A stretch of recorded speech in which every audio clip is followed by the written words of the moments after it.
Can you guys hear me? How are you doing? Welcome to the show. I never say that. Sorry to keep you guys waiting. Let's begin. We have a lot of stuff to dig through and talk about. So perhaps we could start with I'll just pick randomly, and we can start with your daily dose of cruelty from your favorite apartheid regime. People say Israel is an apartheid state. It's not a state. It's a British colony. So you should call it an apartheid regime. Yes? So here's a photograph on Twitter from the US Office of Palestinian Affairs, because as you know, the Palestinians don't deserve their own state, and there's no US embassy, but you can guarantee a US embassy moved to Jerusalem in violation of multiple UN Security Council resolutions and all that good stuff. It's the so again, this is Easter for the Orthodox Christians, right? So they're saying Ambassador Rashad Hussein and Special Representative Hadi Ahmad attended the Holy Fire at the Church of the Holy Sepulchre in Jerusalem on Holy Saturday before Orthodox Easter, which is an important celebration for Orthodox Christians around the world and an example of Jerusalem's religious diversity, right? Now, that looks very nice and all. The thing that they forgot to tell you is that right outside the door, you got the Israelis, thrashing and beating and busting people's skulls.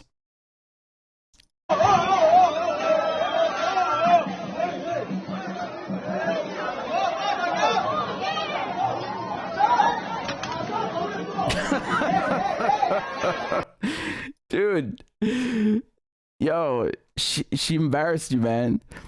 This guy look at him, just like falling over with his M16. Pathetic, man. This woman owned you. You call yourself what is this? They're border police, right? Supposedly from the color.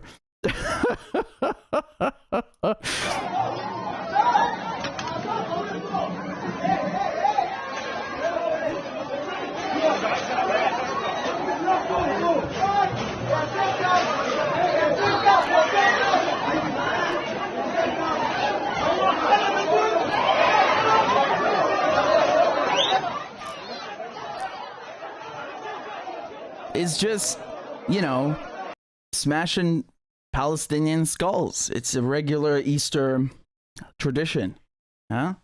So let me break this down for you guys. This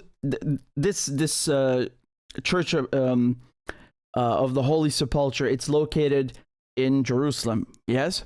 Now, it's in the Old City. In the Old City in Jerusalem is divided up into 4 quarters. You have a Jewish quarter, Muslim quarter, a Christian quarter, and an Armenian quarter, right?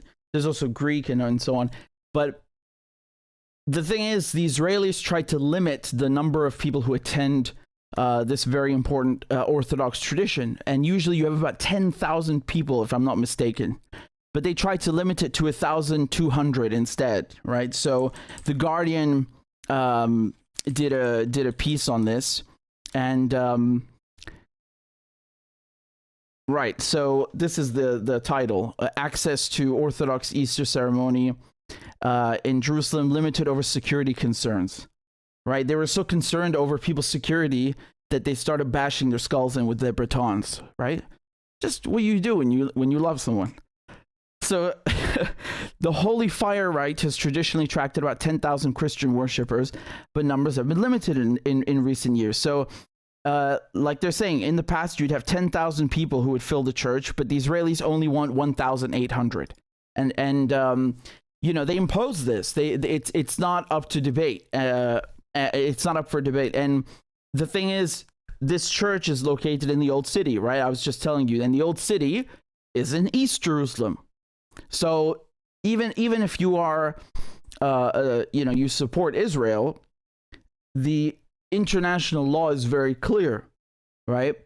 That Jerusalem is corpus separatum, so it's a separate body. It does not belong to anyone because it has such value and spiritual value for Christians, Muslims, Jews, that the UN, when they're doing this colonial partition plan, said, well, okay, at least Jerusalem is going to be a special city. I don't think there's many like it anywhere, if any. And so it would have a special legal status that it would not belong to anybody. It would just be like an international, interreligious city, right? As it is. It definitely is, religiously speaking. There's no question about that. But the Israelis, they invaded it in 1967, and then they annexed it illegally. I mean, the invasion was also illegal, but they annexed it along with the Syrian Golan Heights, which they also took in 67. So both of these, Jerusalem and the Syrian Golan Heights, the Israelis annexed them in 1980 and 81, right? And so, the UN Security Council, which, remember, includes the Americans, they have a permanent seat on there, right? So it's about 15 members, and it rotates, but there are 5 permanent seats. The victors of World War II: China, Russia, the UK, France, and the US. I'm not sure what France is doing there, but okay. So, je déconne.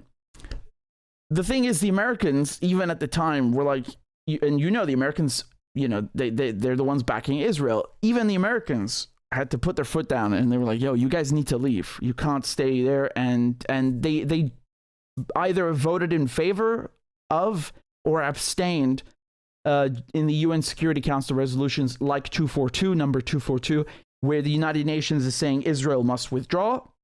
And of course, they played with the language in there, the British, but nevertheless, it's quite clear. And after Israel annexed Jerusalem, it was also very clear, the language, that, this is the United Nations does not recognize this, and whatever annexation you have going on is null and void. It's that exact quote, null and void. So the Israelis have invaded the city, and no matter how you look at it, even if you accept the partition plan, East Jerusalem is not part of Israel, or occupied Palestine, as we should say.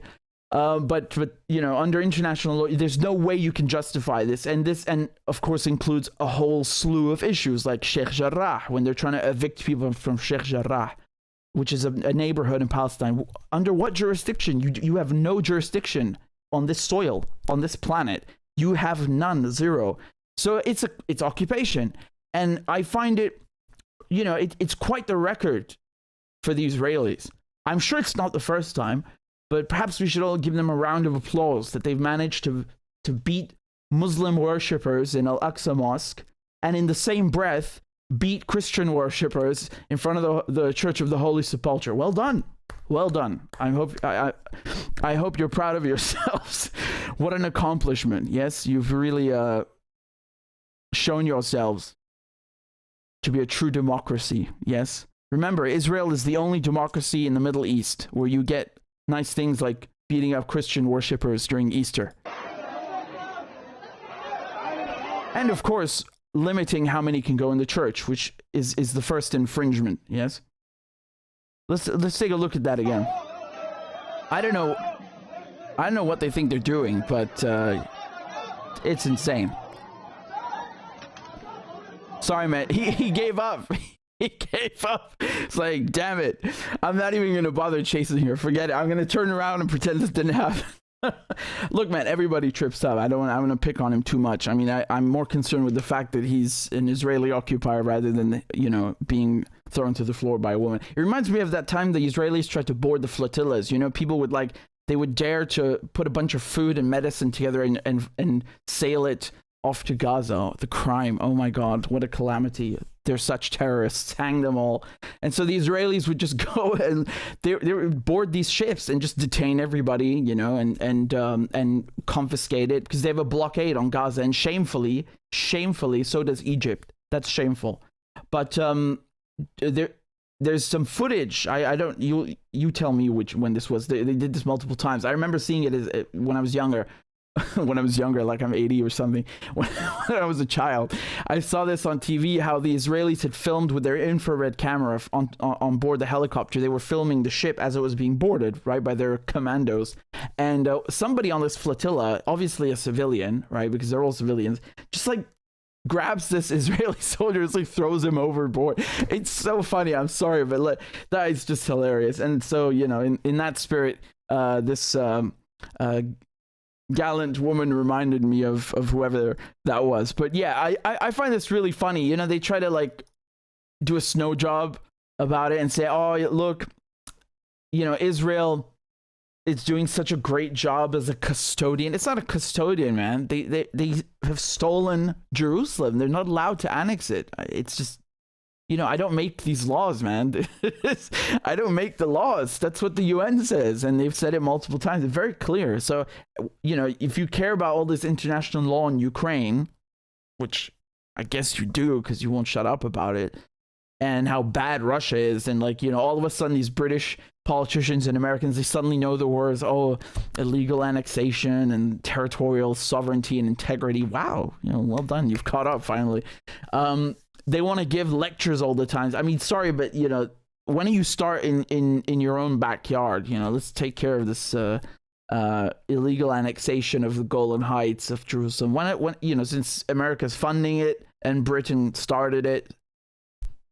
No, let's you know, before telling off the Russians, maybe we should look in the mirror, perhaps. Just a word of advice. In any case, I hope you enjoyed this installment of Israel's respect for other religions, and yeah, you know, well done. Beating up Muslims, beating up Christians at the same time during Ramadan and during Easter. What an accomplishment. Wow. Such a democracy. So this brings me to my next topic, which is closely related. So just a second. How many of you are watching right now? We got a couple hundred. Yeah, we got 400 people watching. Well done, well done. I'm happy to see all you guys. Tell me please in the comments where you are tuning in from, and you know, what city you're watching from, and you know, what planet, what county, whatever. Just let's get the comment section exploding over here. There we go. We got California. Mahmoud from California, good to see you. We got Ali Reza from Iran. We've got people tuning in here. Look, for Sydney, Australia, from Austin, Texas, I'm assuming. Yes, Northeast Oregon, Sydney, South Lebanon. Oh, there we go. I can't read it anymore. India, and Indiana, Seattle, North Carolina, Toronto, Tehran, Brooklyn, Washington State, Denmark, Finland, Russia, Costa Rica, Palestine, Sweden, Los Angeles, New Mexico, Denmark, west of Ireland, Canada. That's brilliant. Krakow. People always say Krakow. I hope I said it correctly. Sweden, Georgia, South Africa. Someone is tuning in from hell. I hope it's not too hot. Have you seen Bush lately? New York, Nicaragua. Someone's tuning in from the moon. Miami, Australia, Chicago, Texas, and the list goes on. Bless you guys. I admire all of you, and it's really great to have such an international audience. Let me talk about let me talk about what happened with Quds Day, right? So give me 1 second. So yesterday was El Quds Day, right? So in Arabic, the way you say Jerusalem is El Qudus. So it also means holy, right? So if you're saying in the name of the Father and of the Son and the Holy Spirit, you would say Bismillah wal Ibn wa Ruh al-Qudus, right? Ilahin wahid amen. So one God. You don't say that part in English for some reason, or other languages. In Arabic, when you're doing the cross, you say one God, right, at the end. So say in the name of the Father, the Son, the Holy Spirit, one God. But anyway, in Jerusalem, and in Gaza and Lebanon, and this started in Iran. They made a day to celebrate Jerusalem, and I was just talking to you about how the Israelis are treating, Christians during Easter, but this was started, I think, in 1980, around 1980, in Iran as a counter protest, because the Israelis, when they illegally annexed Jerusalem, made their own Jerusalem Day, and so the response to that from Iran was Quds Day, and this was picked up, right? So it's celebrated in Lebanon. It's celebrated all over the world, actually. You have rallies and parades, and it's just a way to show support for the Palestinians, right? You have these rallies and parades that take place in countless cities every single year, and usually it takes place on the last Friday of Ramadan, I believe, right? So during Al-Quds Day yesterday, I think Nasrallah gave a speech on the eve, right? So I think it might have been Thursday evening. He gave a speech, and I wanted to kind of give you just some quick, notes and points from what he said, right? Because it was rather insightful. It was his thoughts on the recent situation and landscape in the Middle East, and it kind of it kind of relates to everything that I've been telling you after covering, the Iran and Saudi peace deal, the Yemen and Saudi, the Syrian and Saudi reconciliation efforts that are ongoing now, right? Why are all these things related? Well, it's very simple. You see, when the Chinese got the Saudis and the Iranians to sit down and make a peace deal, this rapprochement allowed for the Saudis to go and start making peace with the Houthis. You had the Saudi ambassador to Yemen in Sana'a, right? And you had the Syrian foreign minister visiting Jeddah in Saudi Arabia. I mean, if you told me this a month ago, I wouldn't have believed you. I would have told you it's too good to be true. But it is true. And these reconciliation efforts are taking place, this rapprochement. And it's because the Chinese, by mediating this peace deal, have created a political climate where this is possible. It's okay now, right?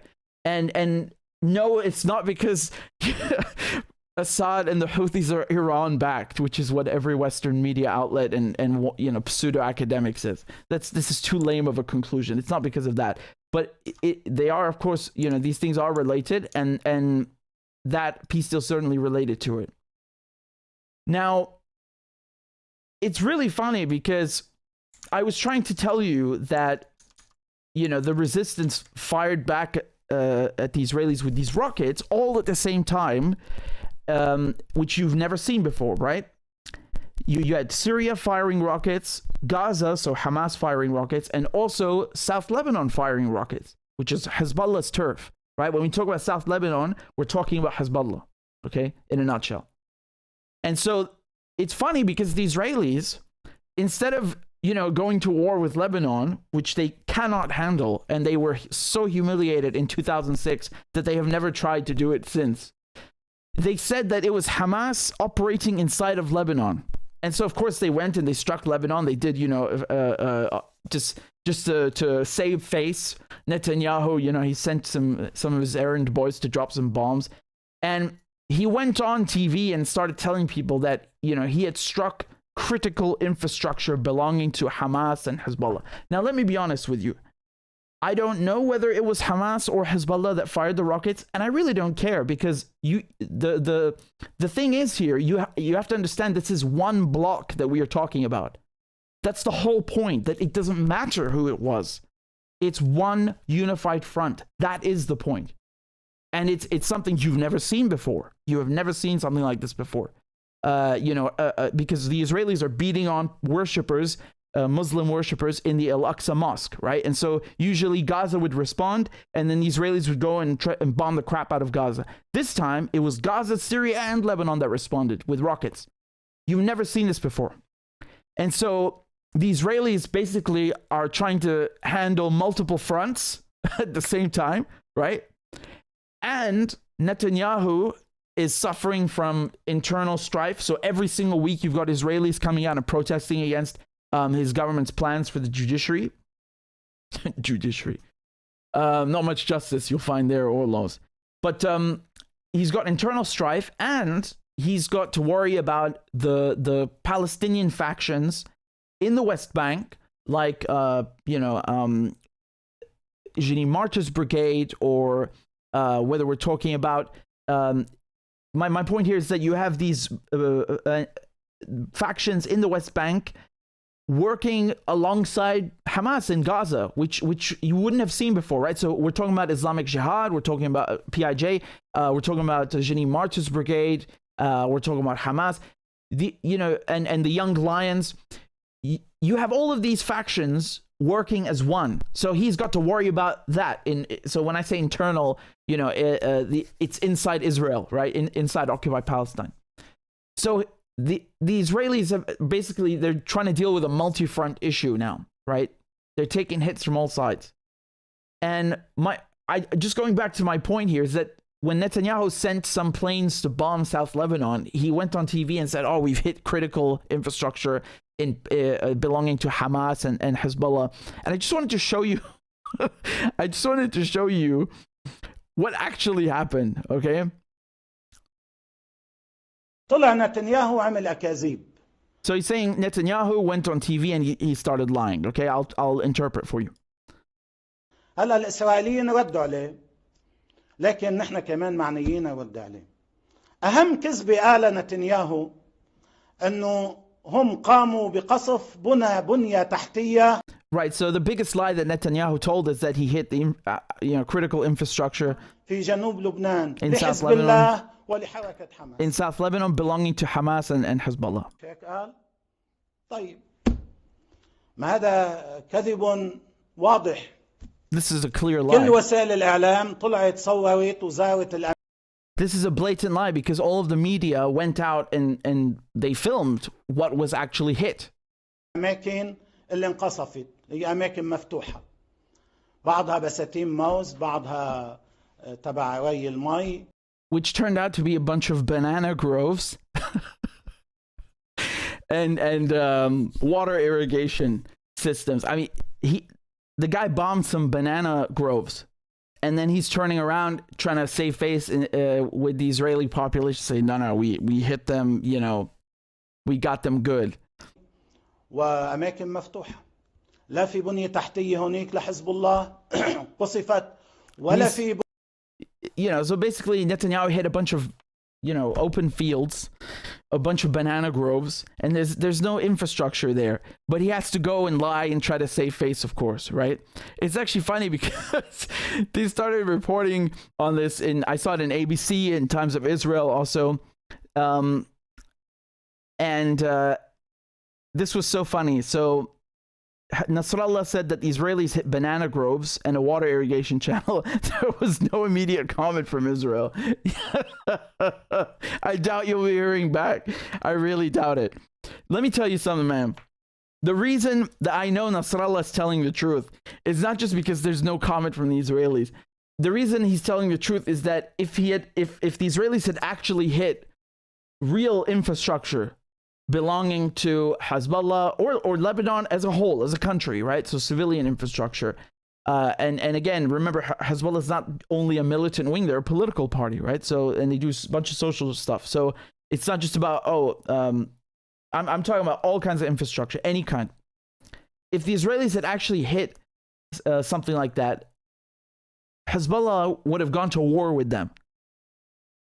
The Israelis cannot handle the current situation, never mind an all-out war with Lebanon or with Hezbollah, to be exact. They can't handle it. To be fair, Lebanon can't handle it either right now with the economic situation. Man, people are suffering. They're really suffering. But if it came down to it, Hezbollah, they're gonna set them straight. And I know this because I was next door. I was 2 hours away from Beirut, and I was in Damascus. I was in Damascus during the 2006 war. And there were, it was very tense. I remember it being very tense. Every single day, everyone was glued to the TV because we were watching the latest updates, what's happening next door in Lebanon. And there was a worry that Syria would be drawn into the war. and just seeing what they were doing to Beirut, and it was upsetting. It was extremely upsetting. You know, as usual, the Israelis just completely bombing bombing helpless civilians and civilian infrastructure. You know, how brave. Wow. Is that, you know, is a dam, you know, that blocks water, a dam, is that, or generates power, that's going to put up a fight to an F-16? What's brave about bombing a dam? You're just hurting civilians, and you know you're doing that, right? Meanwhile, Hezbollah, suddenly they're crawling out of these tunnels and they have all this advanced technology. That's in 2006. The Israelis, they had not imagined that that Hezbollah had such advanced technology in 2006. Can you imagine what they have now in 2023? Look at how Iran, by giving drones to Russia, has sent the West into a fury, right? And has made them furious. And look at how Iran changed the reality on the battlefield in Yemen by giving drones to the Houthi, right? When they struck Aramco, when the Yemenis struck the Saudi oil company, you know, while the Saudis are trying to, like, you know, trying to please everyone and host the Formula One races, they got, man, the Saudis were not prepared for that. That was not only dangerous, it was also extremely embarrassing and upsetting. And then they struck the UAE.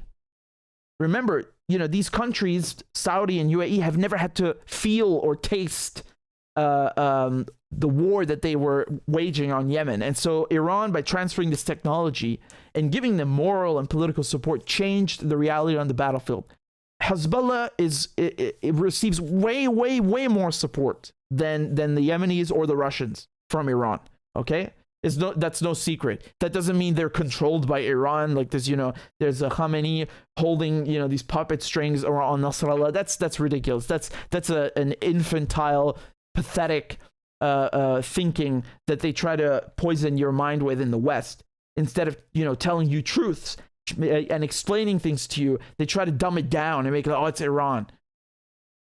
So my point is here that's how I know Nasrallah is telling the truth, because if the Israelis had actually hit anything meaningful, meaning not banana groves, there would have been a response in a war. And Netanyahu, the last thing on his goddamn mind now is to go to war with Lebanon.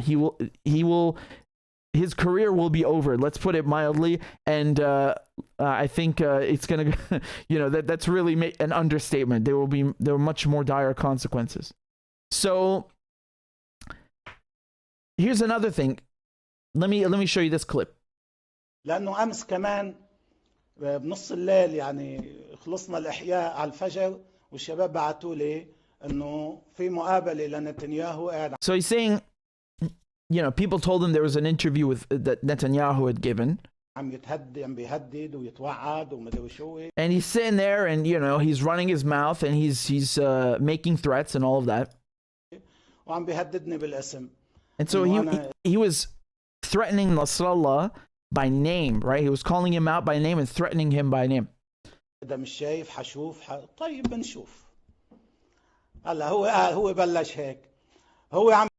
He's saying, okay, well, you started this, right? بيقول منشوف ونحن أيضا في المقاومة في لبنان منقول منشوف.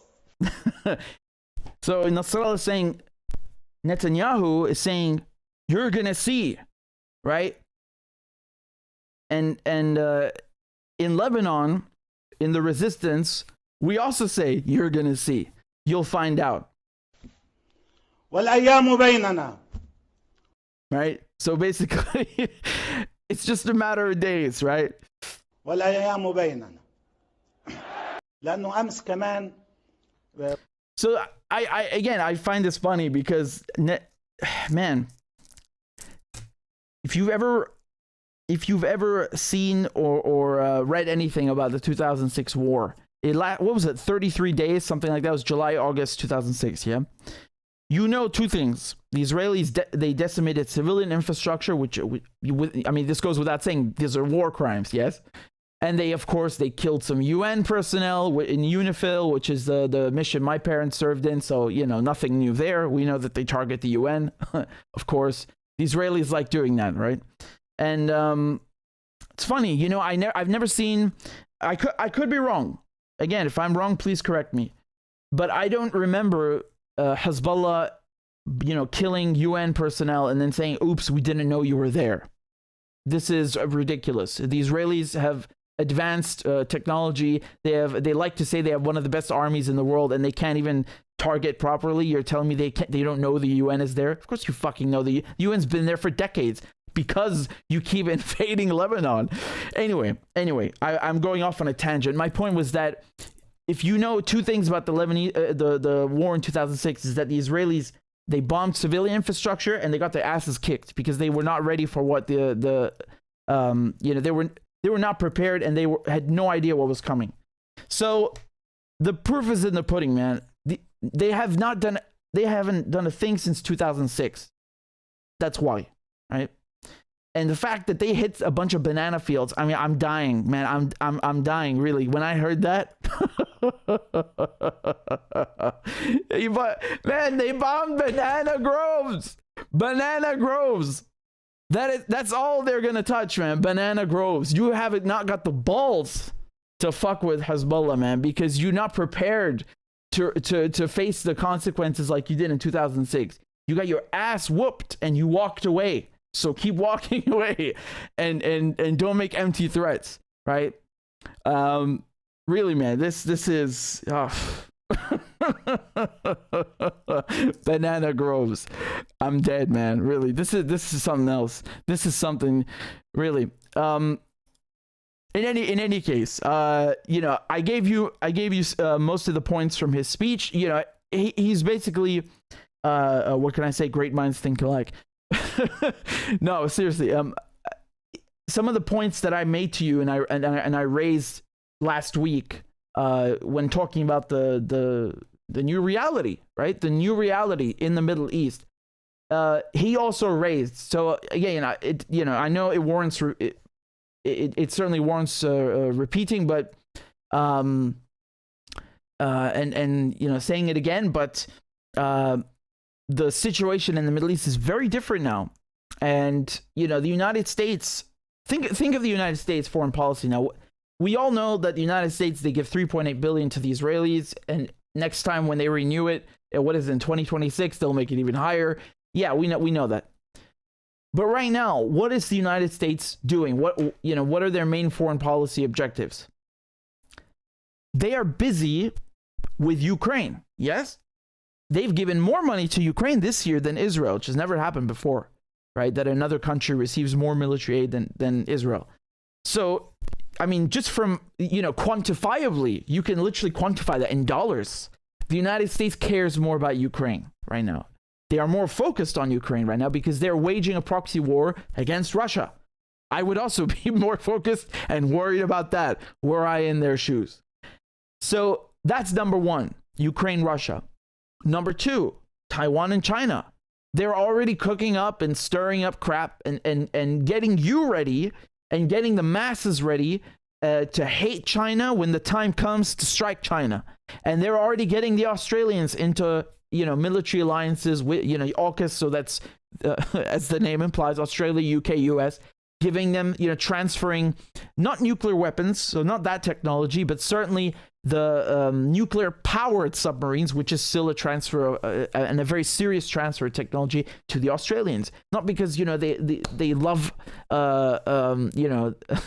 because they love Aussies, but because they want to make sure that their unsinkable aircraft carrier, aka Australia, is ready when it's go time. Yes. So the United States is busy with Russia and busy with China. Israel is not on the top of their list. And the Israelis are starting to see that, right? I'm sure they are because, Trump, he certainly did a lot for them, and Biden is a proud Zionist.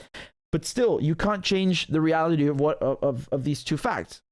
The United States is more preoccupied. So the United States has opened up on itself multiple fronts. They can't afford, even if they wanted to, I suppose, to care that much about supporting Israel. And yes, William Burns, he scrambled off to Saudi Arabia to complain about the peace process that right now, the rapprochement between Syria and Yemen and Saudi Arabia and so on. Yeah, but they're not going to do much else, are they? I could be wrong, but the U.S. certainly seems preoccupied. So we are entering a new phase of the Middle East's, history and its political landscape. The reality's changed. This is undeniable, and especially in this last week. So the unified response from Syria, South Lebanon, Hezbollah, and Hamas against Israel's beating of worshippers in Al-Aqsa, the coordinated rocket fire, Iran and Saudi Arabia growing closer, right? The rapprochement, resuming ties. The rapprochement between Saudi and Syria and Saudi and Yemen. And the United States being busy with Ukraine and Russia and with China and Taiwan. And of course, as I said, unified factions within the West Bank and with Hamas. You know, it was much easier to see the divisions a couple of decades ago. Right now, you'd be hard pressed. And Netanyahu's dealing with all these internal protests. I mean, you know, there was a trend towards normalization with Israel, right? Bahrain and the UAE normalized ties with Israel. And I told you myself, Saudi Arabia is next. And that was true. Saudi was going to be next, or one of the next, to establish, ties with Israel. But that trend, after these fake Abraham Accords, is gone. Now, the trend is going in the opposite direction. It's the opposite. Instead of Saudi looking towards Israel, Saudi is looking towards Syria, Iran, Yemen. And trust me, the rest of the Middle East and the world will follow suit, right? Because the peace deal between Iran and Saudi Arabia has created the political landscape where things like this are possible. And the other situations and factors which I mentioned have contributed towards that. So once again, we are entering a new phase here. There's a new reality, a new political reality in the Middle East, and it's unfolding right before your eyes. It's serious and it's real, and it's both on the diplomatic front, right, and on the battlefield. Quite interesting, to say the least, right? To put it mildly, it's rather interesting.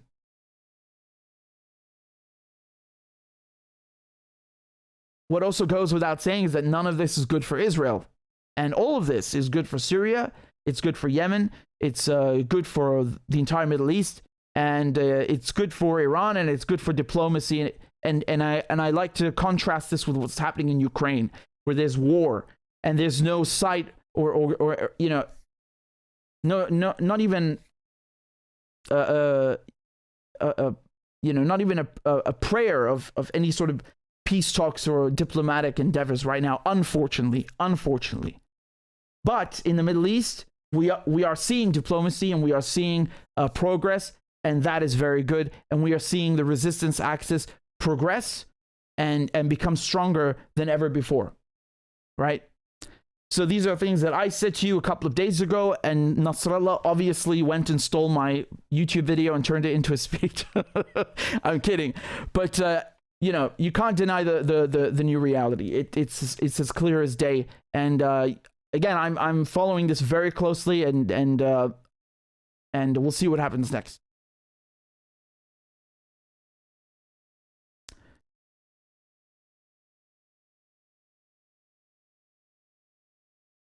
So let's talk about the Pentagon leaks. Or are they leaks? It sounds like some GTA radio. Welcome to whatever. Okay, hold on. Let's get ready for the next one. But let me just say again, most of you have already clicked the like button. Good, because I was about to give you all a good thrashing and spanking. We've got 400 likes, 500 watching. To the 100 amongst you, or close to 100 amongst you who have not hit the like button, please press the thumbs up or the like button. It helps with the video. It helps the channel and helps the video to be further disseminated. Let me just quickly look up somebody, or some of you have sent in some super chats. Let me please oblige you and read your comments. We've got one from Marvin. Marvin is saying the war complex monster is hungry, needs war. Israel loves chaos. Well, we'll see what happens. Multiple fronts. It's quite serious. What do you think is going to happen? Because do you think they can? I was saying they can't even handle Lebanon. Never mind, Hamas as well, and Iran. Bernardo has not sent a note, and for that I rebuke him. I'm joking. Thank you, Bernardo, for the donation. I appreciate it very much. David, thank you for the donation, for supporting the channel. And Anna says, please come on Clash and Mash podcast. And when will well, you'll have to give me your contact, Anas, but let me just first finish reading your comment, and thanks for the invitation. So it said, please come on Clash and Mash podcast. And when will Iran and Syria respond against Israel with real power? Israel kills Iranian and Syrian military figures and scientists with no response. Why don't they go on the offensive? I couldn't have said that better myself, right? I couldn't have said it better myself. This is a real enigma to me. And at the same time, let me just talk about the airstrikes in Syria, because you referenced that they're killing Iranian personnel and Syrian personnel, and that's what the Israelis do with these airstrikes. They target Iranian officers that are in Syria to help Syria. Now remember, guys, in Ukraine, we know for a fact you have not only NATO weapons flowing in, you have NATO soldiers. You've got British, you've got American, you've got special forces from a slew of countries. Why is it okay for the UK and the US and all these countries to send their military personnel to help Ukraine fight against Russia, but it's not okay for Iran to send its personnel to help Syria fight against Israel? Remember, Israel is occupying Syria since 40 years, occupying the Golan Heights. 1/3 of Israeli drinking water comes from the Golan Heights. So they are, I know that in Syria, I don't remember ever drinking tap water, because you literally can't. It's not because Syria doesn't have clean drinking water. It has it. It's just being stolen by Israel and occupied by Israel. Isn't that sad? Why should Syrians not have drinking water? You gotta get those goddamn giant blue tubs, but the Israelis can have it. Why? It's international law, and they're illegally occupying it. Anyway, just going back to my point, you see the hypocrisy here, and as you correctly mentioned, and as they kill one officer after the next, or injure them, and the Americans, remember, have killed dozens of Syrian military inside Syria. Just invading and killing and walking around like cowboys. It's I mean, man, it's sad. It's really sad for everybody involved when you think of it. I mean, these are young men. I'm pretty sure they can be put to much better use inside the United States, right? There's a million things the U.S. military could do in the U.S. From construction to disaster relief that would actually help and benefit Americans, instead of sending all these soldiers off to occupy other countries. It's sad. It's really sad. And of course, it's the full brunt of it is felt by Syrians, civilians. But you're asking, why don't we respond with real power? I'll tell you one thing. I've heard, excuse me, sorry, my voice is beginning to sound a bit hoarse. I've spoken once with a Syrian official, right? And I actually didn't ask him about this. He just started talking about it, and we were discussing the Israeli strikes that happen every week or so. And, without me asking him anything, he said that the reason Syria can't respond is because the Israelis would, even though they're the aggressors and they're the ones occupying Syria and bombing Syria, the Israelis would feel offended and turn it into, a bigger thing and escalate it and start responding with higher or more or increased firepower. And you saw what they did with the airport, right? They've destroyed the Aleppo airport. They've destroyed the Damascus airport. Now this was before they destroyed those airports, but they've been doing this for years now, and there's been no response. And his point was that the Russians don't want to get drawn in. because Russia has ties with Israel. Russia was the first country to recognize Israel. Russia came into Syria to help it with its problem with ISIS, with Al-Qaeda, with all these groups that were being funded by Turkey and Saudi Arabia and the US and the UK. All the effort to destroy Syria. Russia took stuck its neck out, just like Iran and Hezbollah, and came inside and is not only helped Syria, but is continuing to help Syria. So the Russians don't want to give their military technology, meaning S-300 or S-400, to Syria to deal with the Israeli strikes, or themselves, the Russians, have to deal with the Israeli strikes, because they know that that's going to blow up.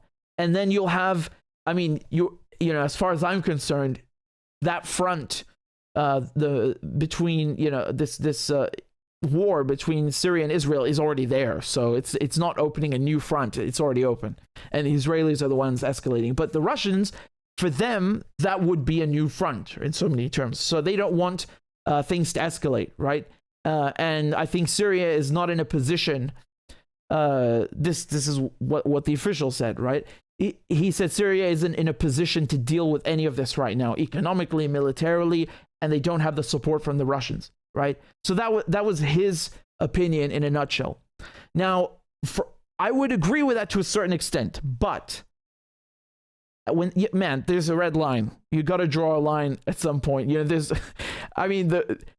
line was drawn and crossed a long time ago already, right? Remember, the Israelis have been occupying since 1967 and doing what they like since 1967, and then helping Al-Qaeda. They have no shame. Like, Netanyahu is going into an Israeli field hospital and shaking hands with these terrorists. People that would be considered terrorists in any country on earth.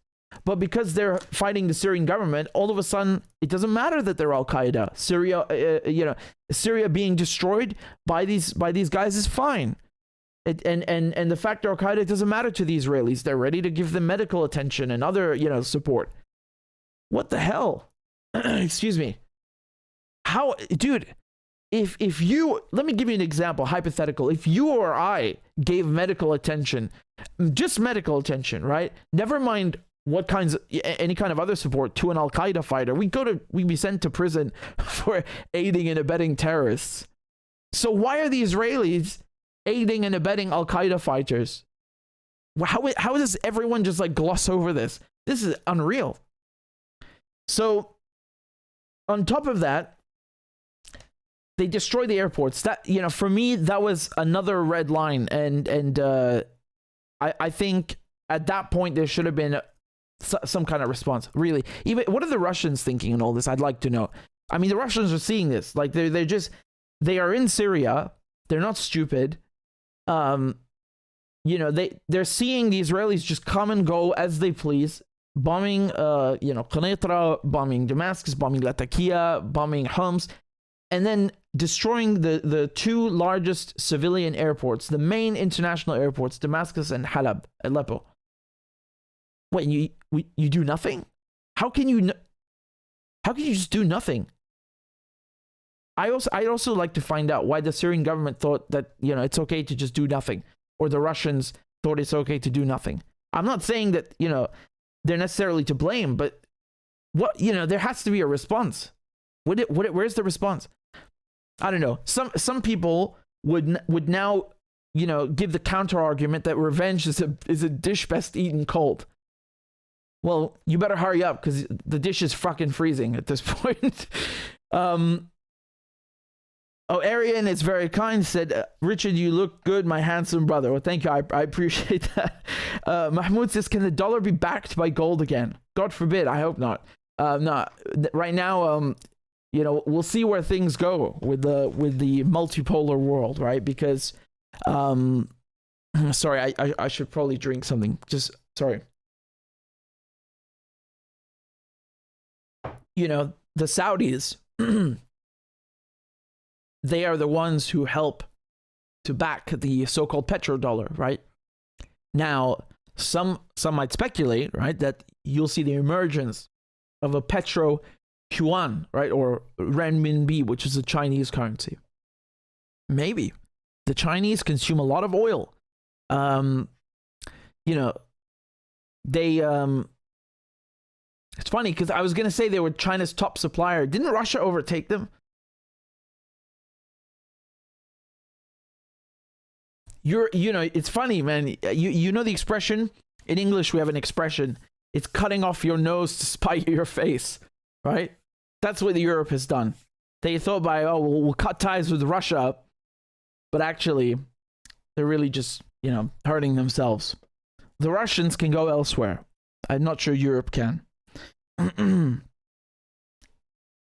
So, by the way, Klaudia, everybody, please thank Klaudia because she took the time to add new emojis. So if you join as a member on YouTube and you would be supporting this channel, not only would you have my my thanks and gratitude, but you would also unlock some emojis apparently.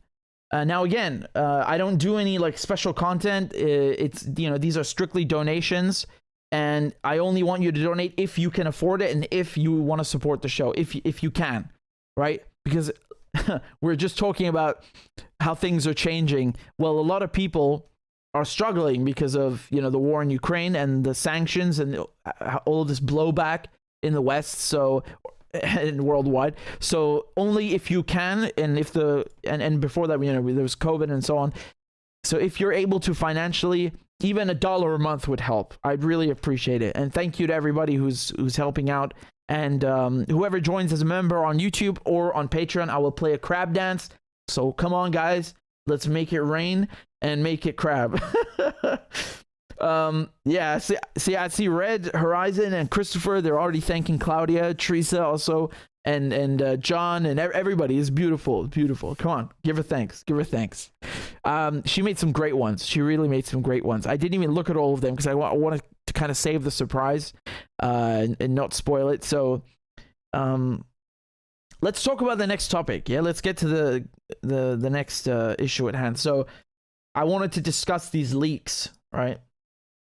Some people don't think they're leaks. I mean, hey, at this point, anything is possible, right? But let's dive in.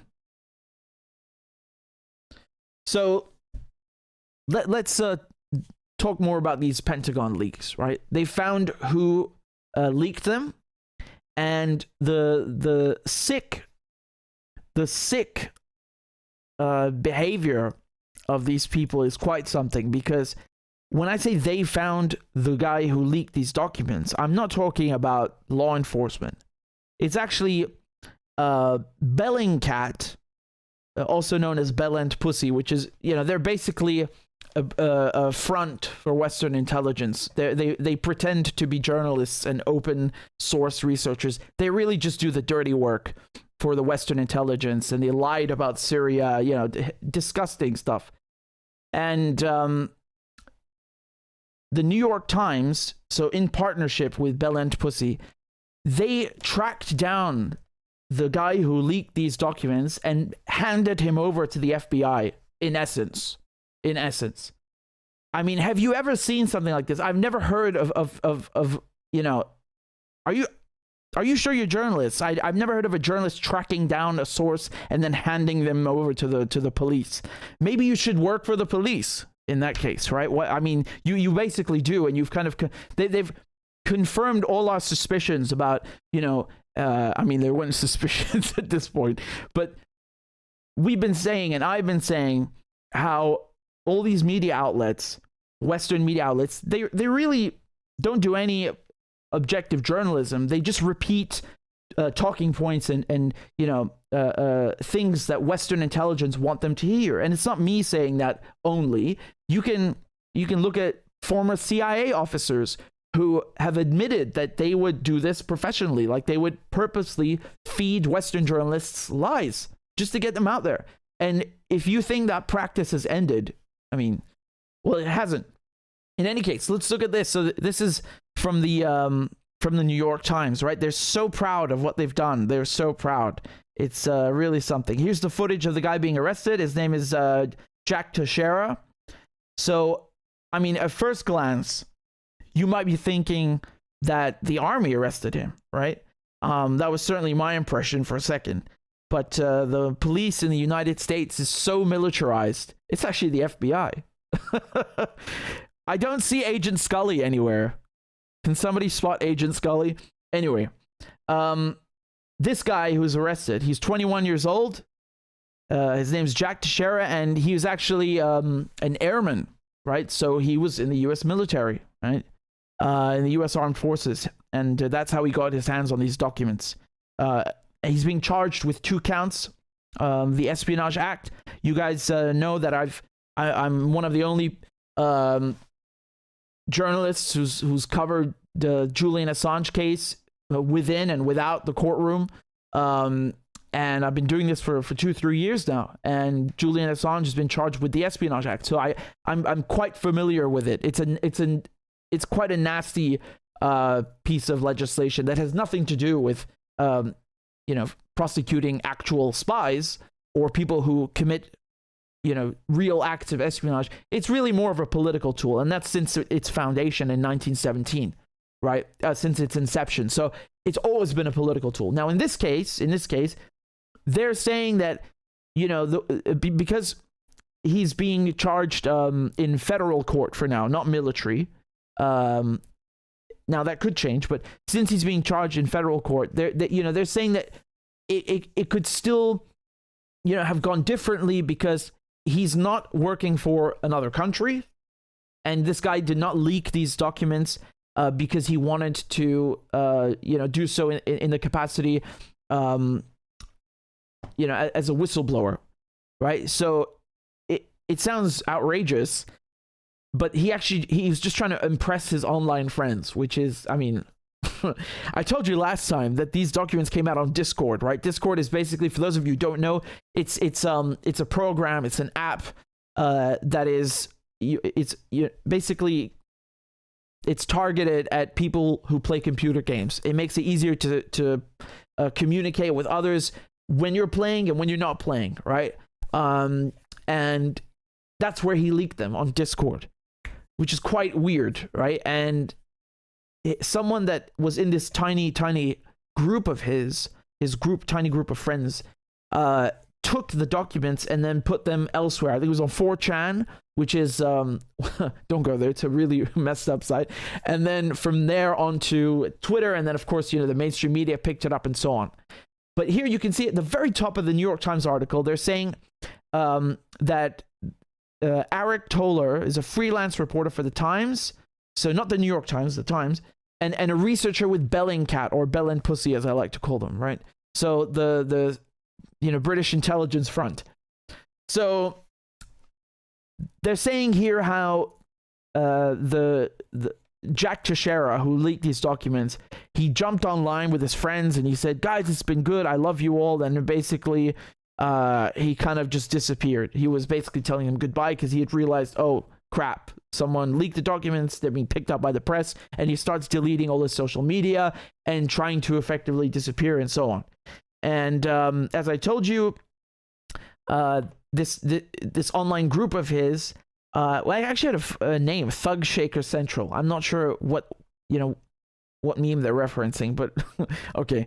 So that's the name of his group, and it's apparently, according to the New York Times, so there was young men and teenage boys in this group who would gather amid the isolation of the pandemic to bond over their love of guns, to share memes, sometimes racist ones, and play war-themed video games. Well, how quaint.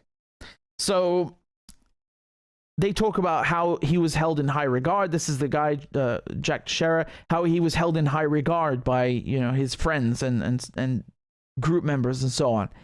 And one of the people who was talking about, who's from this group and talking to the press, he was saying that he's not a whistleblower or something like that. It was really just essentially he was transcribing these secret documents for his friends, transcribing them. I mean, this guy must have really loved his friends to sit there and transcribe, secret documents. Christ.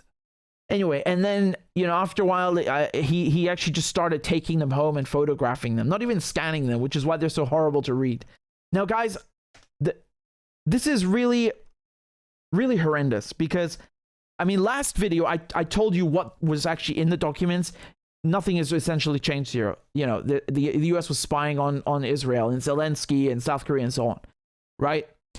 What is disturbing here is how, like I said, the New York Times and Bellingcat, they tracked this guy down. They tracked him down, and within an hour and a half, the FBI had arrested him. So this is not the FBI who tracked him down. It's not the military. It's not a government agency. And again, you could argue that, you know, at some point, they eventually would have tracked him down because, you know, you have a lot of skilled detectives and so on. Maybe, yeah. But why, I mean, why would you do this? I just... It's really horrendous.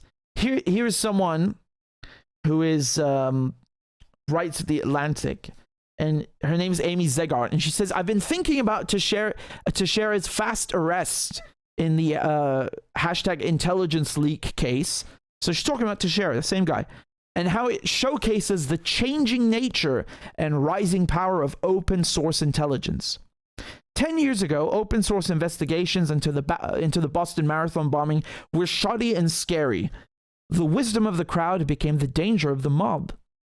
Well-intentioned amateurs on Reddit fingered innocent people. It took more careful work by law enforcement to get the truth. So she's talking about how people online, by mistake, identified somebody else as being the bomber, right? But she's saying now the situation has changed since 10 years ago. She says, this week was a different story. As government investigation gears ground away, the heroes of the hunt were amateur investigators and journalists using unclassified information and clever sleuthing. Bell-end Pussy investigator Eric Toller tracked the migration of classified documents across Discord servers and other internet platforms and posted his findings online. Shane Harris at the Washington Post got one of the members in this Thug Shaker Central group to speak on the record. Incredible interview full of information with key details about the alleged leaker. Toller then teamed up, so she's talking about the guy from Bell and Pussy, teamed up with New York Times. He used telltale clues from photos of the documents to tighten the dragnet and identify Teixeira as a suspect. The FBI then moved into action and arrested Teixeira at his home. So this individual is happy, is very happy that so-called journalists and researchers are doing law enforcement's work. Wow. I mean, talk about, you know, talk about authoritarianism, right? They just, we love them whistleblowers and, you know, filling up jails with them. And, you know, this guy is not a whistleblower, of course, but I say that out of disgust, seeing not just the Assange trial covering that, but seeing this climate where, you know, basically they feel that the media's job is to report whatever the government tells them to report, and then anybody who says something otherwise, you know, anyone who says something to the contrary or has a different opinion is they're Russian propaganda, they should be banned. So, you know, these people who pretend to be champions of democracy, their first instinct is to ban you know, others they don't like, and ban people who are doing actual journalism and silence them and censor them. They just love authoritarianism, right? And this is one iteration of this love that they have, this passion that they have for authoritarianism, right? It's that journalists' jobs, you know, a journalist's job is not to report the truth or to question authority, but to obey it and help maintain authority and help the state. That is what she's saying. That is what she's saying. The New York Times, you know, teaming up with someone to what? This, I mean, this guy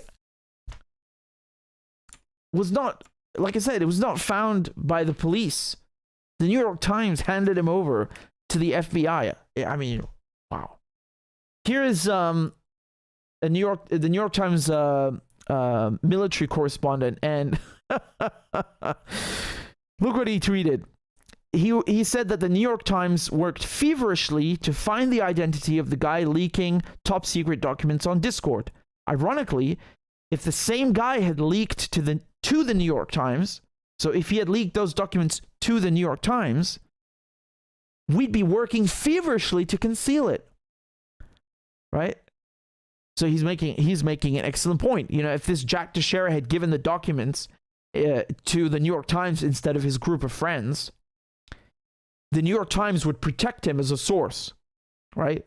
Supposedly.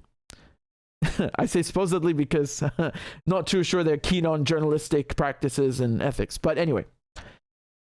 And he's pointing out the hypocrisy, how the New York Times, instead of working to conceal a source, is working to oust a source. To out a source and to expose them and basically dox them in so many ways, right? And the funny thing is that Glenn Greenwald here said that I had a strong feeling that the New York Times military reporter would end up deleting his tweet or being told to delete it, right? Given what a revealing admission he made. Yeah, he deleted it. And here he says, this David Phillips says, I just deleted a tweet that lacked nuance. There's much more nuance coming soon. You're funny. It didn't lack nuance. Actually, there was too much nuance in there for your colleagues at the New York Times, I suppose, right? Too much for them to stomach. That's what happened, eh? Now,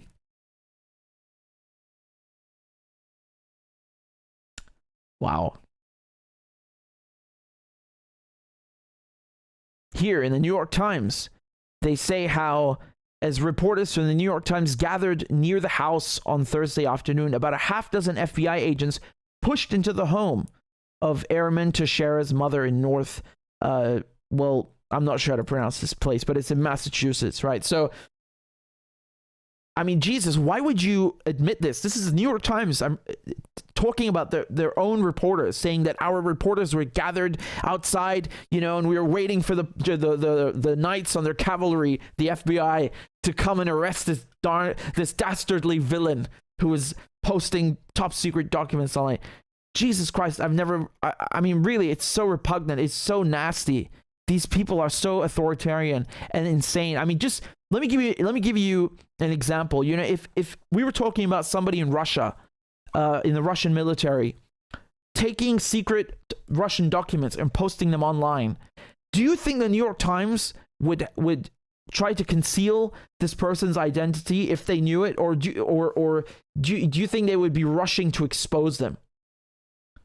You know damned well the New York Times would hail this Russian leaker as a hero, right? They would call him a hero and say that he's basically an agent of democracy within the Kremlin, and he's shining a light on Putin's failed military and all sorts of bullshit. You know that they would do this. They would celebrate this guy. They would never expose them or out them or try to dox them or whatever. So what? I mean, what are you doing here? Why are you doing law enforcement's work? Why don't you just go work for them? Why do you pretend to be journalists? This is crazy shit, man. This is really, really insane. You should be really alarmed by this. It's fucking crazy. They're so proud as well, right? It's not only that they committed the crime, they're so fucking proud. Again, excuse my French, but it's quite demanding of you to think I would be patient reading this stuff. I mean, it's really, these people are really something else, man. They are something else. Jesus. Scandalous, absolutely scandalous. And I'm not even saying whether I agree with what the guy did. This is irrelevant. You are not a goddamn FBI agent. It's not your job to track down, somebody posting these documents. Why don't you actually talk about the documents? It's funny because they only talk about the ones they like, right? Now, if you thought that was bad, well, okay, to be fair, this does not top what I just told you, but it's within the same, it's within the same vein. Take a look at this. This is Sky News, okay? Just take a look at how he opens the segment and how he speaks about this. Please get ready for the cringe, okay? Get ready for the cringe. News has reviewed more than 50 of the documents. One of them, marked top secret and not for sharing with foreign nationals, shows Russian gains on the front line in Bakhmut on the 1st of March in great detail, with troop groupings and the number of casualties. We've blurred parts of this document. Or take this, dated a bit later, the 23rd of... You did what? You blurred parts of the document? Why are you blurring parts of the document? It's already been posted online. Are you working for the U.S. military? Do you work at GCHQ or why are you blurring the doc? You're a fucking journalist. It's your job to show the document. Why would you blur parts of it? It's not graphic. It's not graphic information. It's not even secret anymore.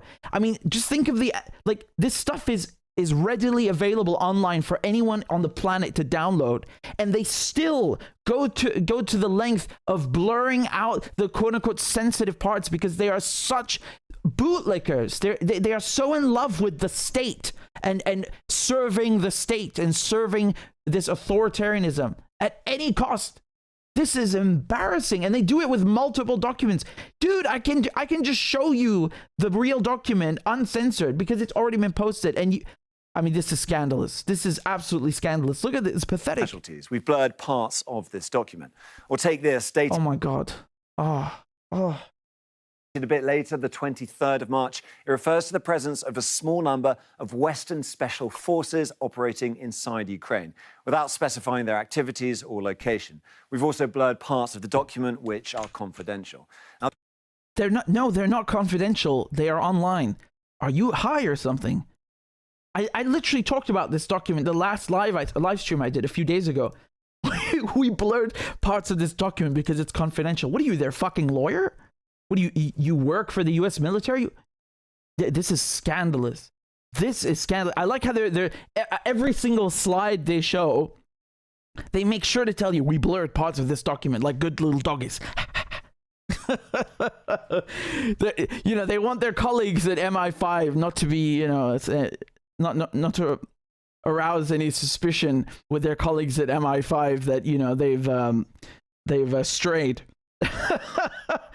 God, it's really pathetic. Let me show you some more cringe. This is from CNN. Okay, let's watch it and I'll comment as we go along. 21-year-old Airman Jack Teixeira had his initial court appearance in Boston earlier today. He faces 2 charges, including a violation of the Espionage Act after he allegedly leaked troves of U.S. secrets, and apparently to impress his friends online. Let's get right to CNN's chief law enforcement and intelligence analyst, John Miller. John, how did the Massachusetts National Guard have access to this wealth of top secret information?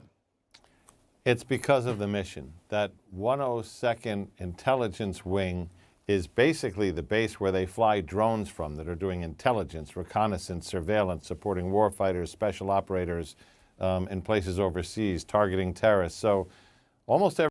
Targeting terrorists, including people at weddings and funerals. Remember those bad guys. Everything they do in those rooms is classified. If you're working there, you have a secret clearance or a top secret clearance. And you also have new information on how this case came together and how they ultimately identified Jack Teixeira, law enforcement. So the big break came Sunday going into Monday. Monday, the FBI goes to the home of an 18-year-old kid in California, and he doesn't want to talk. They talk to the kid's mother, they get a lawyer, they sit down together, and this kid, we'll call him Sam, not his name, agrees to sit down, and he says... Right, so he's describing... now, he's describing how one of the people in this group, not Jack Teixeira, but one of the people in the group, helped to rat the guy out. Now remember, this is after the New York Times and Bell and Pussy had already helped the FBI narrow down the search, right? I mean, there were I read the affidavit, right? I think they have 5 pictures or something like that. So the New York, he leaves out the whole part that I just told you about the New York Times helping the FBI to narrow the search down to literally a handful of people. I think it's 5 people. I know Jack. We've done a video chat together. He explained to me that he was getting nervous about copying classified documents over at work so he could post them. So essentially, he just started bringing the documents home. That leads to yesterday, when the FBI comes back after getting the billing address for the server and the address that matches Jack Teixeira's, and they say, in a photo array of 5 people, which one of these is the person you know as Jack? He picks out Teixeira. That gave them probable cause to make that arrest, which was coming at a time when others, including the press, were closing in. All right, fascinating stuff. John Miller, thanks. Closing in. You're so modest. You're so modest. Oh, that's not like you. Closing in. Jesus. I mean, he makes it sound like, I mean, closing in is already bad enough. Like I told you, why would they be? They were physically there, man. Like the New York Times reporters were physically, like, you know, like hounds, literally closing in with the FBI. I mean, that really tells you everything you need to know. But the fact that they had helped and given all of this to the law enforcement is so bad and so treacherous. I mean, that should be the main story, really, if you ask me. That is the main story. This is almost as important as the actual documents. But let's keep going.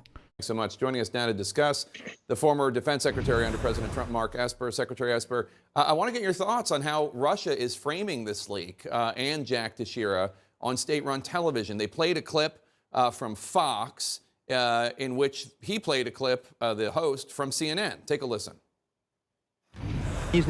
Are they going to turn him into a mini-Trump? During his show on Fox News, Tucker Carlson is showing and quoting the CNN reporting. He busts out into a big speech about what happened.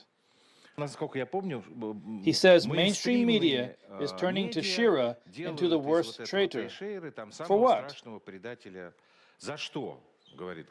Carlson says it's because the guy told the truth about Jesus what is happening in Ukraine. Okay, hold on. Where they are sending money. God, this is such a this is Inception. This is CNN showing you a clip of Russian state media, showing a clip of Fox, showing a clip of CNN. I'll cut it short for you. I'll spare you the nonsense. They were basically saying that Tucker Carlson and Marjorie, whatever, are hailing this guy as a hero. Now remember, why and the Russians as well, right? So they're trying to re-inject this garbage about how the Russians support Trump, and they also support Teixeira because he's leaked documents, and you know he was acting against the state and the interests of the authoritarian state, which makes him a bad person, right? Teixeira, right? So that's their whole framing here. That's what's going on. Well,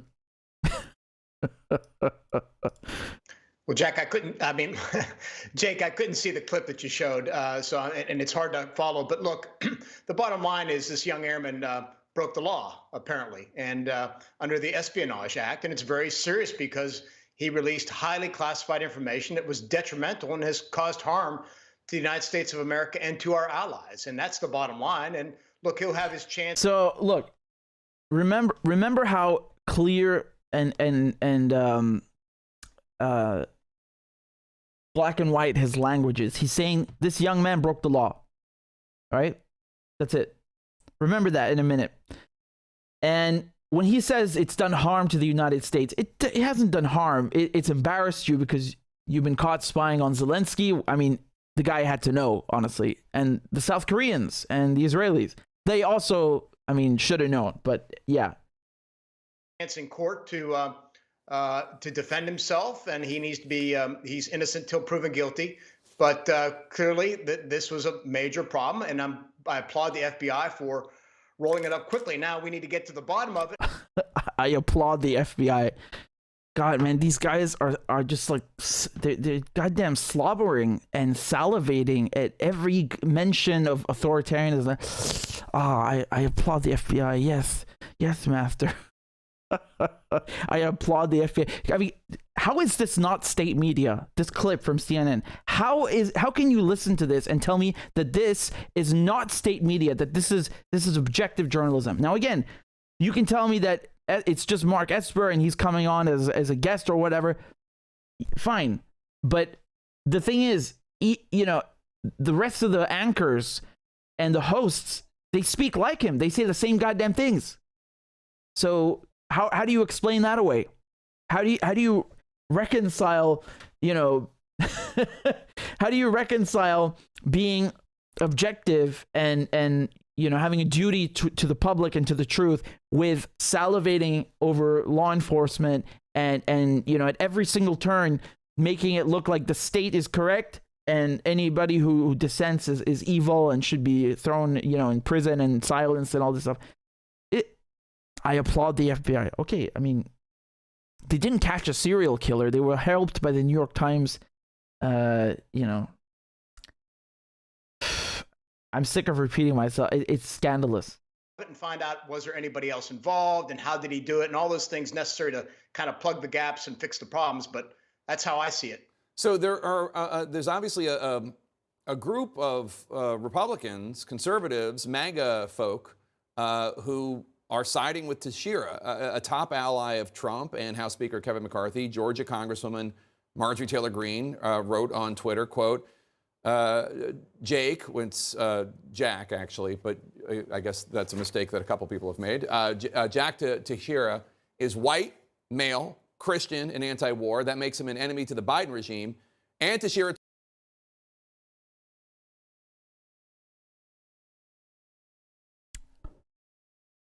he's anti-war, so he joined the U.S. military, which is, you know, in like 50 different wars. Okay.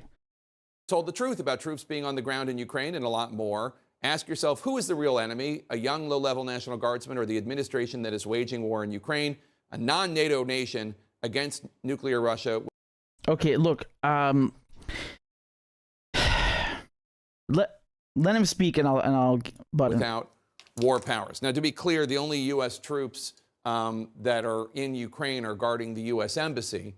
But dude, have you not read the documents? When I heard this, the documents literally say that you have special forces from the United Kingdom and the United States and so on. It's in the documents. What do you mean the only troops, U.S. troops in Ukraine are guarding the embassy? Are you, Jesus Christ, I have never heard something so stupid. Use your fucking brain, man. You have special forces crawling around Ukraine just like they were crawling around Syria. How can you say this? Come on, man. I don't want to pick on Jake Tapper, but man, he has got to know better. You have to know better than this. How can you say something so naive? And the documents are literally talking about all these foreign NATO troops that you have there. Come on, man. And another thing I want to say, she's a member of Congress, right? So the only point that I would give to her is that Congress, you know, there was a big fight about this, and there still is, about who has the real power to wage war. Is it the president, right? So the executive, or is it Congress, and is it with the judiciary? Now, with the legislative. So, you know, Nixon was going behind Congress' back and bombing Cambodia and bombing Laos, and you know, because of that, they implemented the 1973 War Powers Resolution, right? So that was an attempt to rein in the president's powers so that Congress has more oversight, right? That has obviously been long forgotten because, you know, the president can do whatever he wants, and most people in Congress, they're pro-war, so they don't even care about reining him in. That's not a thing. Maybe she cares about that. I have no clue if her intentions are true or not. I'm not trying to defend her, but my point here is that as a member of Congress, she should be in the know regarding these matters. Do you know what I mean? So she shouldn't find out that there are U.S. troops or special forces crawling around Ukraine because some 21-year-old posted the documents online. She should know that because she's a member of Congress, right? She should know that because she has a duty of congressional oversight. Now, I'm talking about a perfect utopian system, which of course does not exist, as I just pointed out. But she has a point. with that. Now the rest of it, again, I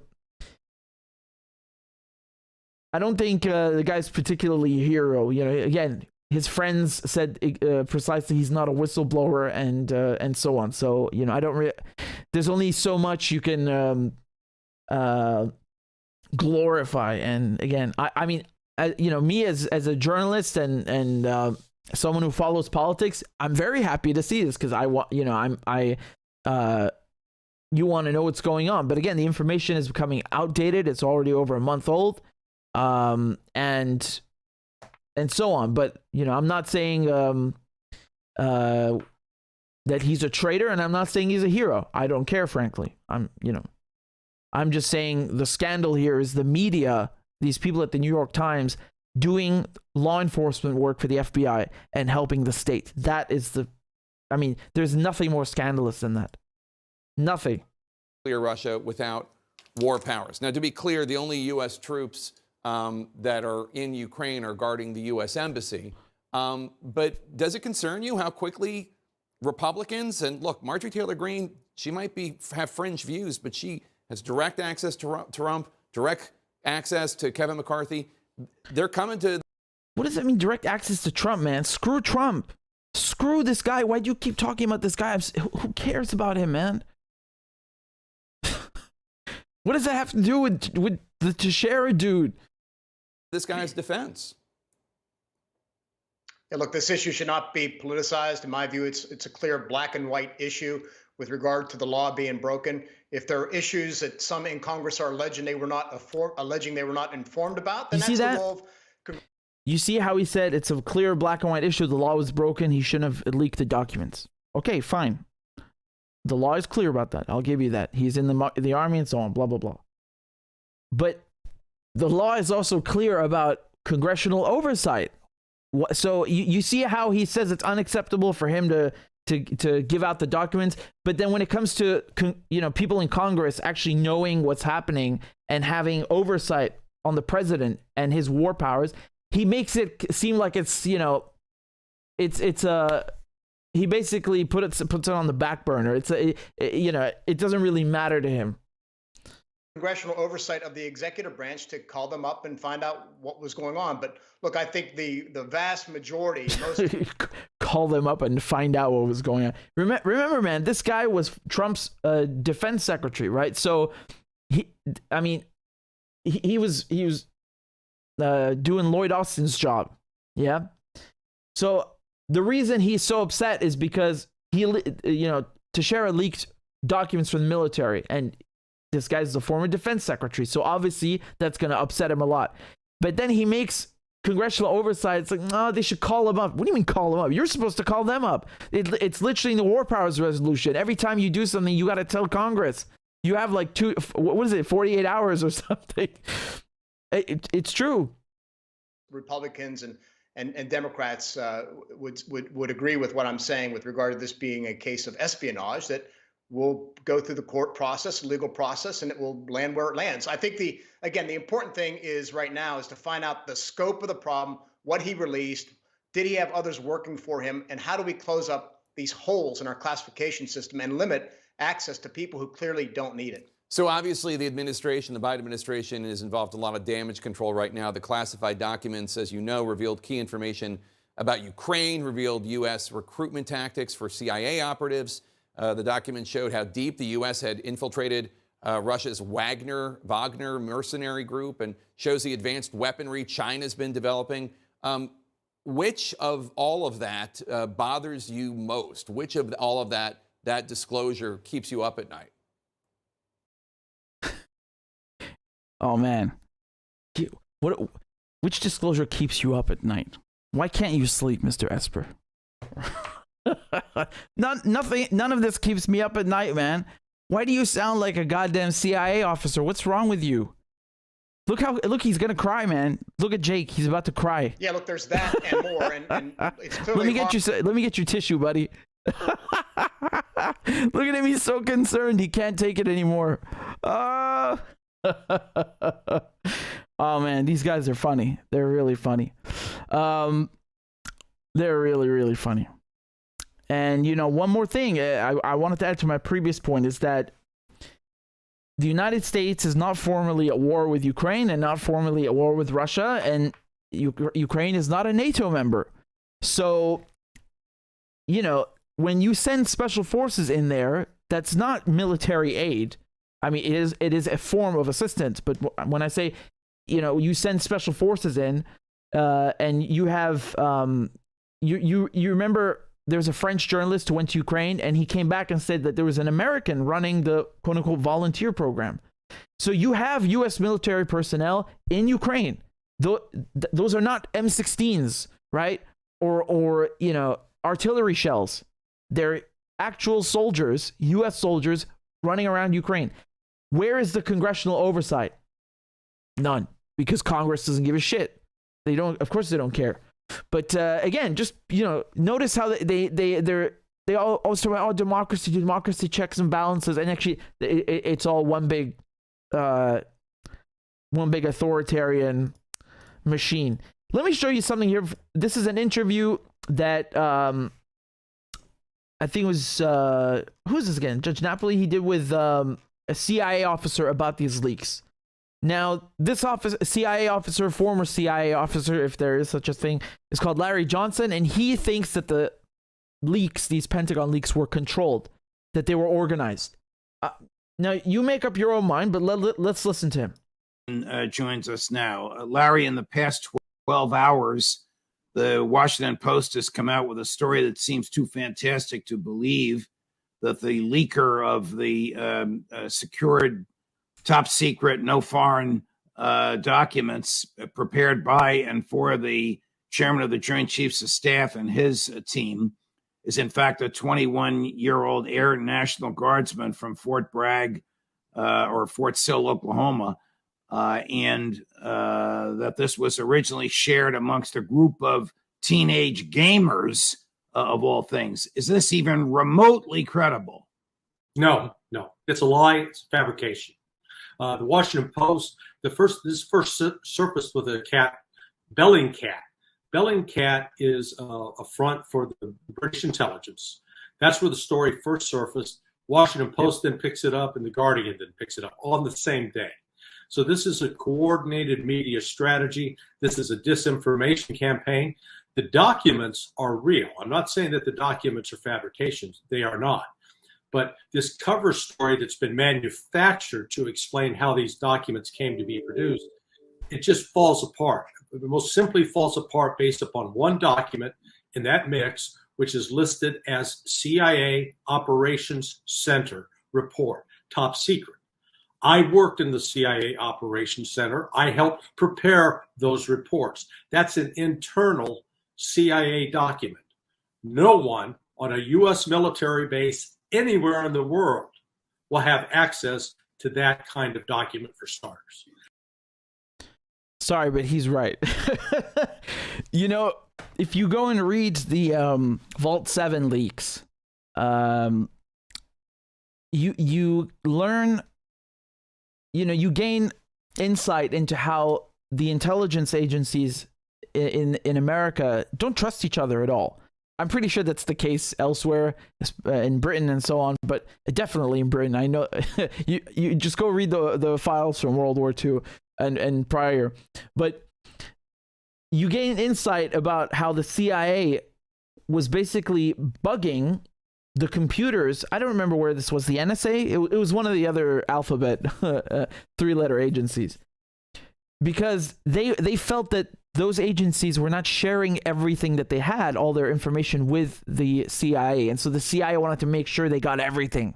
And so they would go and bug their own fucking colleagues in American, law enforcement. I mean, it's amazing, right?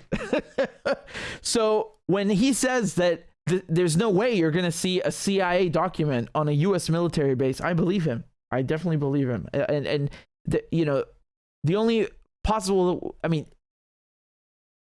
dude, maybe a general or a member of Biden's cabinet would have something like that with them, or someone at the at the director of national intelligence, but not some some 21-year-old in Massachusetts he's not even an NCO. He's not even a non-commissioned officer like a sergeant or something. I don't even know what rank he is. He's something. I've read the affidavit. It's ridiculous. There's no way he's got CIA documents. I just don't believe that, you know. And like him, I'm not saying necessarily documents are fake, but why would he have something like that? It's something's fishy, man. I don't know. Anyway, I'll let him continue. Who or what is spreading the misinformation? Is this CIA feeding garbage to their friends in the American and British media? I'd put it above the CIA. This is elements connected to the Office of the Director of National Intelligence, because that's the one place where you bring together CIA, FBI, NSA, DIA, all the key elements. They are the one place in the U.S. government where you can assemble all this material. And the way this thing was so neatly packaged up, you know, until I saw that CIA document, I was inclined to believe that this was simply the act of a whistleblower wanting to flag the problems about the public discrepancy between what Lloyd Austin, the Secretary of Defense, and Mark Milley, the Chairman of the Joint Chiefs of Staff, the lies they were telling in public, as opposed to the actual reality of what they were being briefed on in secret, top secret briefings every day. How embarrassed is the Biden White House, the Pentagon, and Langley, CIA, over these leaks? Some are embarrassed and horrified by it, but what I think the strategy that's underway is this information was leaked with a variety of purposes to prepare the U.S. public for the crash landing that's going to take place with respect to U.S. foreign policy, the crash landing in Ukraine, the crash landing in China. In fact, we're already seeing elements of just the, if you call it the... Are you saying this was a controlled leak? Yes. Done by management, not done by some Edward Snowden, Bradley Manning type? Yeah, there's some elements within management who thought this was a good idea. I mean, this shows how both unprofessional and ridiculous it is. I mean, and dangerous. That the information that was leaked about Israel, part of that comes from a FISA. It's got a FISA classification on it, which that doesn't necessarily mean this is Department of Justice FBI territory.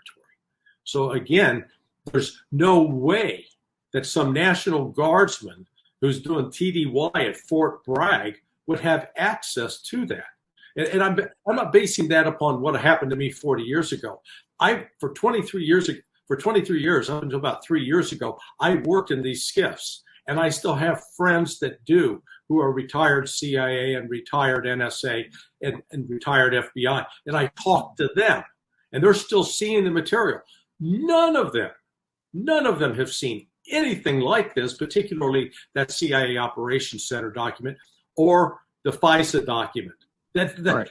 They have complete access to the high side, the top secret side. They have special access programs, SAP clearances. So that's why I say this thing is too tidy a package. This has been wrapped up nice and neatly. This is like an episode of Law and Order.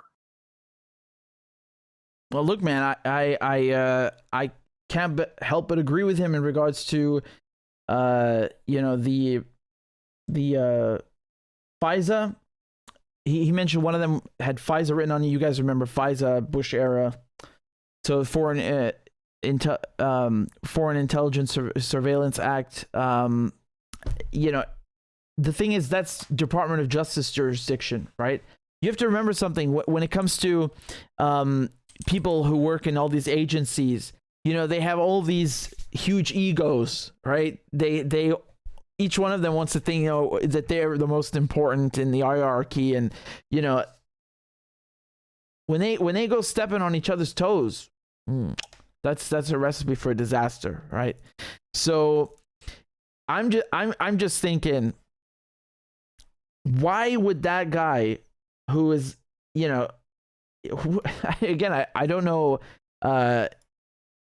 he was E1 was his rank, yeah, E1. I'm trying to look up the affidavit. It was written in here. So he joined the military, I think, 2 years ago. Look, man, there's no way you're getting that kind of access in 2 years. You know when you watch like all those spy movies, everybody in the film has like gray hair. Yeah, because they spent their whole goddamn lives in as career officers or whatever it is to get to that level where you actually have access to this kind of information. Sorry, man. No offense, but you're just your rank is not that high enough. As a gamer, you should know all about that. Not seriously, but I went through his let's talk about the affidavit for a second, right? So I went through this. It's interestingly enough, the New York Times posted it on their website as well. I later found, but they won't post the documents, right? Once again, they want to be good little doggies for the deep state, right? They'll talk about the documents and ones that are aligned with their interests, but they're not going to actually show them to you. Even though they're available on the internet, you can find them on the internet. Sky News will blur them out like good little doggies. And the New York Times won't actually give you the documents to look at for your, for yourself and to make up your own mind like an adult. Because their masters would not be happy. I mean, this is the worst leak in history, man. WikiLeaks would never do this to us.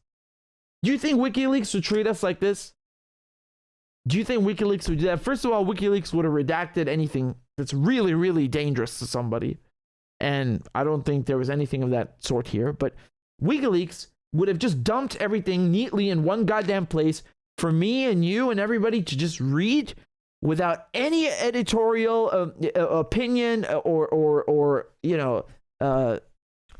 molding on their part. Just here, read it and see for yourself. That's it. There's respect. You're treated like a human being, like someone who has a brain. Here, read it, make up your own mind. They don't try to poison your mind. They don't try to influence you. They don't try to brainwash you. They don't try to spew a narrative or do any kind of mind control. They just give you the documents. That's why Julian Assange is rotting in a prison cell, right? Because he actually does his job as a journalist. He actually does journalism. All these clowns in the New York Times and Belen Pussy running around doing the FBI and law enforcement's work for them to out a source rather as opposed to protecting a source. They are not journalists. They wish they did, as much journalism as Julian Assange's pinky, right? They wish, and make no mistake, Jack Teixeira, I have no clue who this guy is. I don't care. But from what I can tell, if he is the leaker, there's certainly no indication he's a whistleblower. So there's, I don't know if this whole narrative that, he wanted to impress his friends is true, but I can tell you from the affidavit, they're charging him with 2 counts of the Espionage Act. Now, remember, each count is 10 years. So if he were to be convicted, he's looking at 20 years in prison. But remember, Chelsea Manning got 35 and she leaked 700,000 documents to WikiLeaks. I think the number is actually 700,000. I correct me if I'm wrong. She leaked. The point is, she leaked infinitely more documents and infinitely more sensitive documents that were in the public. The general interest, and were in the public interest, and had to be seen by the general public. I'm not contesting that. You guys know. My point is that she did a lot more, and she was a whistleblower, and she got hit with 35 years. So this guy, no way he's getting 20. Again, maybe I'm wrong, and it turns out they actually give him 20, but I really doubt it, because he's not a whistleblower and he's not a spy, from what we can tell, thanks to the New York Times and the FBI agents who work at the New York Times and Belen Pussy. But from the affidavit, so again, it's on the New York Times website, and it's also here. It's on documentcloud.org. So, as I said, 2 counts. Now, you know, we were just listening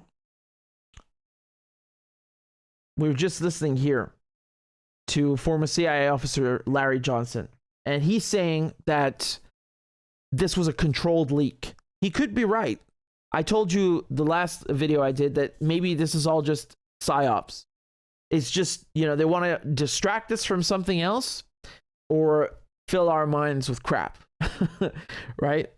I don't know if you know, I can't say whether the documents are, you know, inauthentic, because you know, the only thing that was annoying me, which I told you last time, is how people were photoshopping the number of losses, making it, some people would make it to look like Russia was incurring you know, more losses, or it was the other side were saying it was Ukraine. Look, man, I really, that annoyed me a lot, but it's not important. And the rest of the stuff seems to be genuine. I don't know about, the only thing that stuck out to me as being a bit weird was the Egypt one, because everyone was saying it's false, both Russia, the US, and Egypt, that, you know, Egypt was supposedly arming the Russians. So you make of that what you will. But the CIA document and the FISA document, those stick out like a sore thumb. The Operations Center one and the FISA one, those stick out like a sore thumb. This guy is right to call this out for being a tad bit fishy, right? We'll see, man. We'll see. I mean, you guys, please tell me in the comments, you know, what you think of all this. I've presented you with all the information that one can possibly gather about this story. Last time in the other video, we investigated what is actually in the documents, and now I told you everything, you know, surrounding this story. So the background information about these FBI agents pretending to be journalists at the New York Times and Development Pussy, you know, outing this guy, and also the charges that, you know, he's been hit with. So 2 counts Espionage Act, and the mainstream media making sure that you don't actually read or see any of these documents, because that would upset their paymasters and their well, I don't like to say paymasters, because I don't think it's a question of money. These people are just genuinely dumb and brainwashed, and doing really evil crap, you know, running an evil empire. So, you know,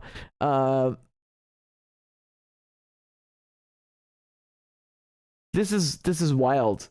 As I said, the biggest scandal here, that's with the manhunt, right? Trying to find this guy's identity. Not the police doing it. No, the others. And I want to show you something. One last thing. You know how a few days ago Reuters posted this? Reuters said that Russia is likely behind the leak of these Pentagon documents, according to some US officials. So that's what they said. They posted that on, published that on April 7th. Now, they do this all the time, where they'll go and they'll quote some anonymous US sources, which they don't out, right? They don't tell you who they are. And they'll publish a bunch of garbage and all this stuff.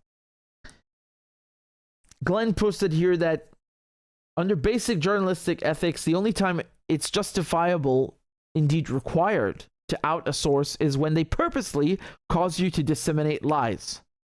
Does this mean Reuters will reveal which anonymous sources caused them to falsely claim that Russia did this leak? It's a good bit of tongue-in-cheek right there. Anyway, we'll leave it at that. And God save us from this cringe.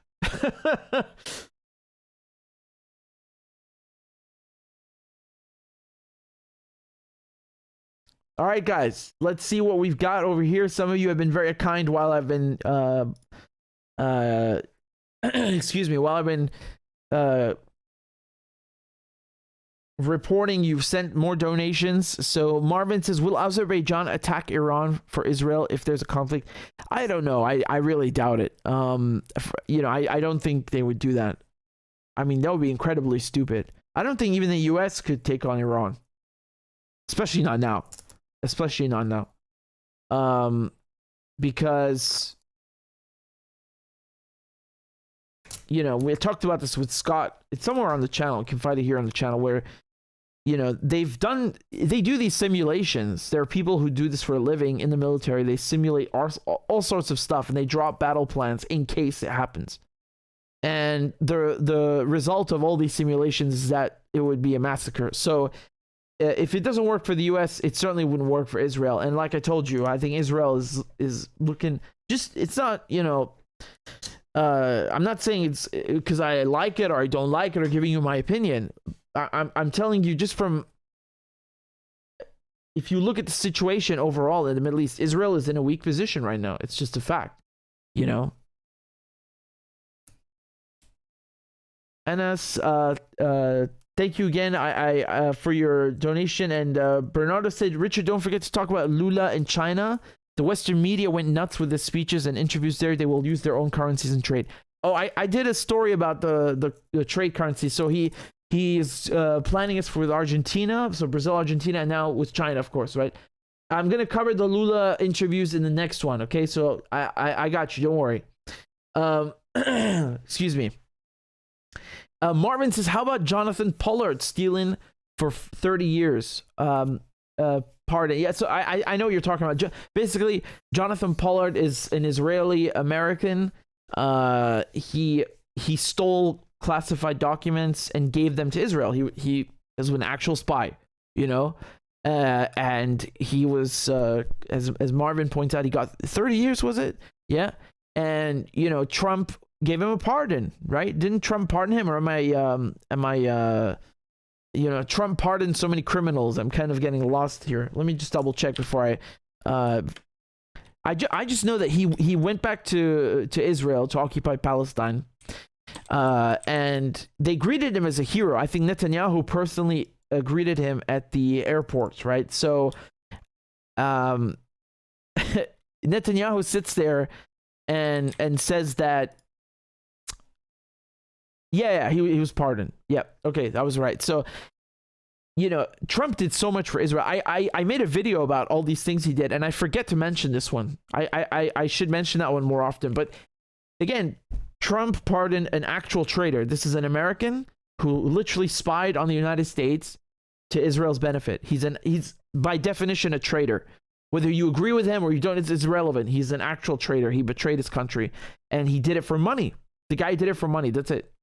So he sold his own country out, and I don't think he even spied only for Israel. I think he was giving it off to other countries, maybe unwittingly. But he gets pardoned by Trump, and he goes back to Israel, and Netanyahu greets him at the airport, and he gets a hero's welcome.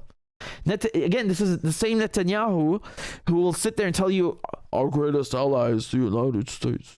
No, I started sounding like Bernie. Excuse me. Forgive me, Bernie. I just want to compare you to the beginning started off good. I'll work on it, guys. But this is, you know, every Israeli politician will tell you, oh, the United States is our best friend. They're our biggest ally. Okay, so why are you treating this guy like a hero? I mean, yes, he spied to he passed along these documents perhaps to your benefit, but he's a traitor to your greatest ally. So I'm not quite sure how you square that, but square that one. But anyway, so Jonathan Pollard, good to mention him.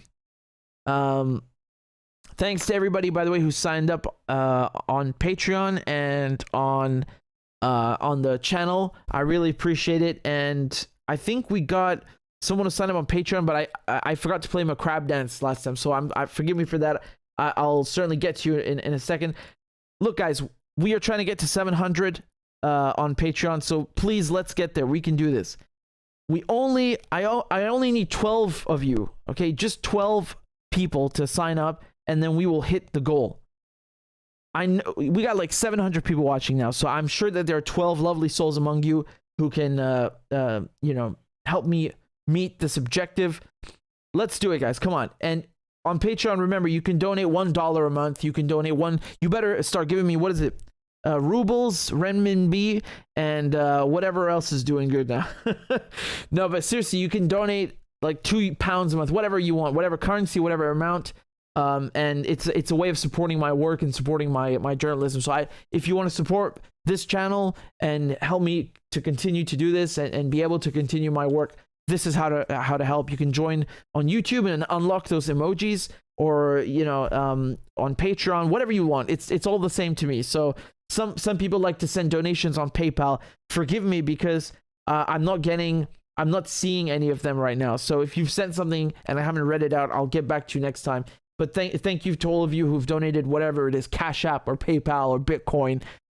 Anything helps, and sharing the videos helps. Liking or commenting helps. So there's a slew of ways to help the channel, and I'm very grateful. Hey, look at that! We got our friend Nigel C, who just joined on Patreon. Thank you very much, Nigel. I owe you a crab dance, so we should now be at 689. 11 more people. Come on, guys, let's go. Pick it up. Help Nigel out. All right. Help Nigel out. He's the first one. I know there's someone out there doing it right now. 11 more people, guys. Let's go. Let's go. We got this, okay? So, Nigel, let me play you a crab dance. 11 more. Clap for that, you stupid bastard. And Corn Pop was a bad dude. And he ran a bunch of bad boys. Listen, fuckhead, you have fucking crossed the line. Claiming I'm the enemy. You got that, you goddamn son of a bitch? I don't give a fuck what you think, bitch. Good morning. Sunday morning. Cut that bitch off. Thank you for Iron Dome, which is a technical marvel. والله انت كلاب بصراحة يعني. ماشي نشتغل عادي. We lied, we cheated, we stole. China. And you ain't black. There's always the macro, and then there's the micro.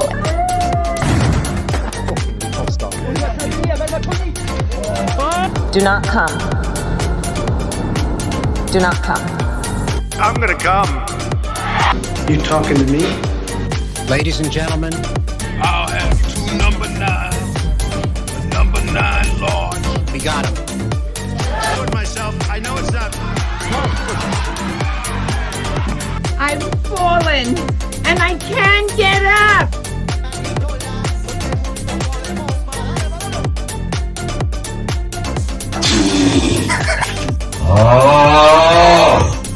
Disgusting! Why you take that? Why? You're getting nervous, man. Calm down. It's okay. Suck my dick and choke on it. I yield my time. Fuck you. Lovely. Klaudia is very kind. She's updated the number of patrons. Yes, so if we look at it, we're at 691. Come on, guys, 9 people left, 9 to go. I wonder if somebody's joined on YouTube, because then you must be getting those cool emojis. Thank you for the donation, Scott Wolvey. I don't see a note or anything, but thank you very much. Thank you nonetheless. Is there anyone among you who's joined on as a member on YouTube? Because Klaudia, she put together a bunch of GIFs and emojis and special emojis that you are really gonna love. So one of you, please join on YouTube and start spamming the chat with those things. I want to see them in the chat. It's gonna be really funny. I didn't look at them all because I wanted to didn't want to spoil the surprise, but yeah. Again, thank you to everyone who's supporting. And how do I put the emojis? Klaudia, help me out here. I see them. Oh my god, is that Alex Jones? Oh my god, look, there's an Alex Jones emoji. Oh god, that's amazing. But it's not. Hold on, it's not moving. Shouldn't they move? Maybe it's my browser is not working or something. Oh man, that's amazing. Is that Maduro? Oh god, it's amazing. Wow. Yo, it's me. Look, she put me. Oh man, what have you done? Look, now Cheryl has gone and joined on YouTube. Thank you, Cheryl. I appreciate it. You're very kind. Susan has just joined. Come on, I gotta play a crab dance. Let's go. Thank you. Oh, Claudio. Clap for that, you stupid bastard. And Corn Pop was a bad dude. And he ran a bunch of bad boys. Listen, fuckhead, you have fucking crossed the line. Claiming I'm the enemy. You got that, you goddamn son of a bitch? I don't give a fuck what you think, bitch. Good morning. Sunday morning. Cut that bitch out. Thank you for Iron Dome, which is a technical marvel. والله انتوا كلاب بصراحة يعني. ماشي نشتغل عادي. We lied, we cheated, we stole. China. And you ain't black. There's always the macro and then there's the micro.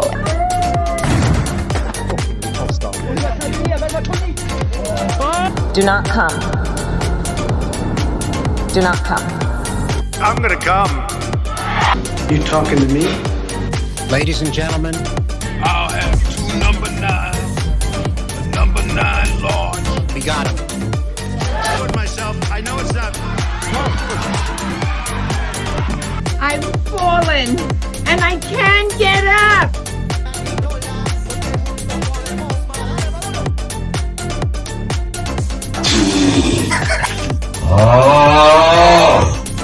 Disgusting! Why you texting? Why? You're getting nervous, man. Calm down. It's okay. Okay. Suck my dick and choke on it. I yield my time. Fuck you. Man, this stuff killed me. Maduro dancing, it's amazing. Oh, Klaudia, thank you. Look, we got Cheryl who's spamming these emojis in the chat, and we've got Barry who just joined as a member as well. Thank you, Barry. I really appreciate that. Thank you, Ciara, for the donation. Thank you to Know Your Kareen, who's also sent a donation, and thank you to Sherman, who just joined on Patreon. You guys are very, very kind. Thank you so much. We got another member, EMG, who just. I think we're gonna hit the goal if we get 5 more people to join. Thank you very much, man. It's hard to resist. Look, let me spam this one. Hold on. Let me copy paste this. Klaudia called it Medhurst Richie dance. Okay, that's funny. There we go. I have my own emoji now. Thanks to Klaudia. Big up. Mahmoud is saying that Maduro did the thug shake. Hey, now watch out. Thug Shaker Central. Oh man, this is amazing. You guys are so kind. Thank you so much. And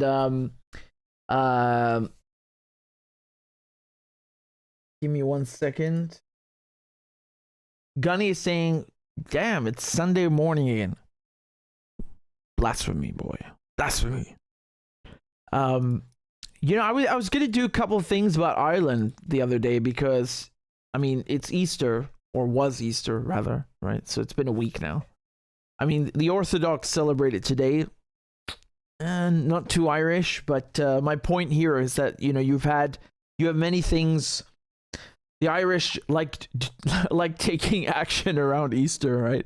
So Easter uprising, for example, is very important. And there's nothing happening in the news. I just kind of wanted to go through the history of it. And, sometimes I think it's nice to do some segments where I just kind of ramble on about the history of it, right? There's no need to only do the news. I hardly ever only do it, right? We always got to have background info and all this stuff. Yeah. So, Lana is saying we need an Assad emoji too. Look what you've done now. Look what you've done, Klaudia. Oh man. I'm thinking about this Pollard again, this Jonathan Pollard. There's a video, actually, I looked it up again. There's a video of him. It wasn't just a photograph. When he's arriving in Israel. Yeah, there's a video of him being greeted and by Netanyahu and Netanyahu's wife, right? And that's you got to be pretty high up for Netanyahu to come greet you. You're either in hell or you're Jonathan Pollard getting off a plane. But yeah, that guy really sold this country out. I mean, he was doing this for a long time. And now look, me personally, I don't really care for the guy whatsoever, and I'm not saying it's right what he did, not at all, because like I told you, he's an American, so he betrayed his country by selling secrets to the Israelis. But 30 years is kind of harsh. If you give him 30 years, why does Chelsea Manning get 35? You know what I mean? Like, Chelsea Manning, she was doing actual whistleblowing. That guy's a legit traitor. I don't think he got anywhere near the same kind of bad press or lip that Chelsea Manning got. I don't think even most Americans even know who the fuck he is. All right, and he's, like I said, a true sellout. So just to put that into perspective, right? Like if you do whistleblowing, you get punished worse than an actual spy. And remember, Espionage Act, most of the cases, they're not spies. It's political opponents or journalists or some, it's stuff that is nothing to do with espionage. But that's what it was designed for, right? Ironically enough. Anyway,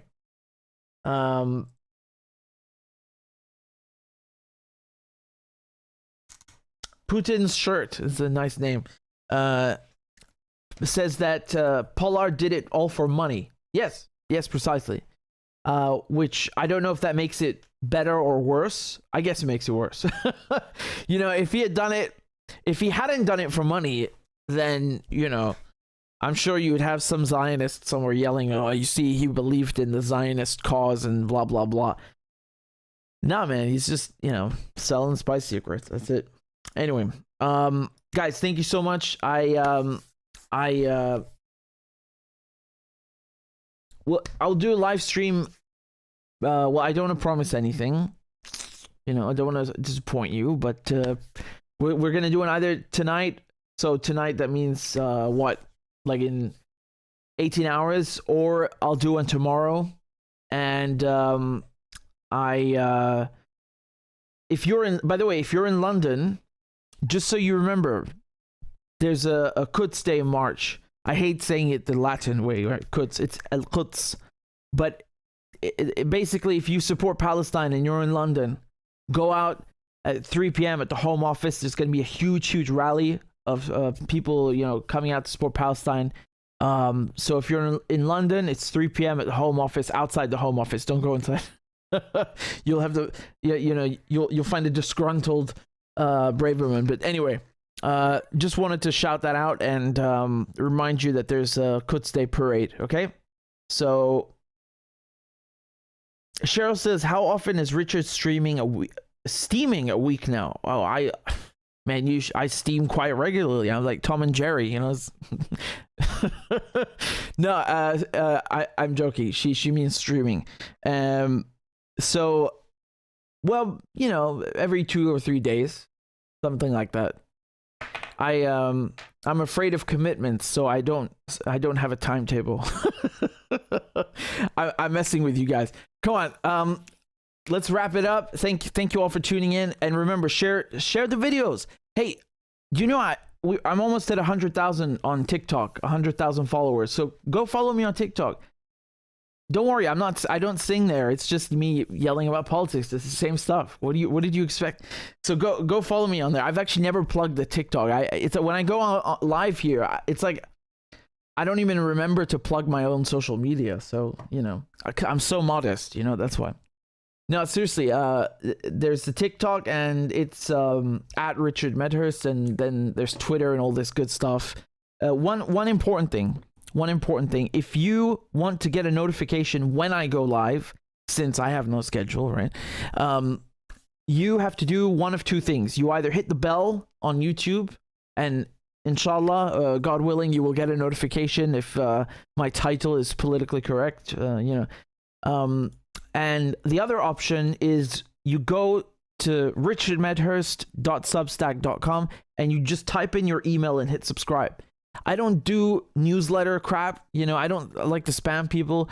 You're only going to get an email when I go live, or when I post an article, which is, well, you know, I'm doing more videos than articles at the moment, but that's it. That's it. So let me just put it up on the screen because I kept it open. I think. Give me a second. Yeah, this is it.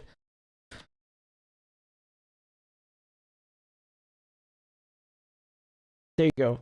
It's literally a box where you put your email and hit subscribe. It couldn't be easier. So Klaudia is very kind. She's popped that into the comment section for you.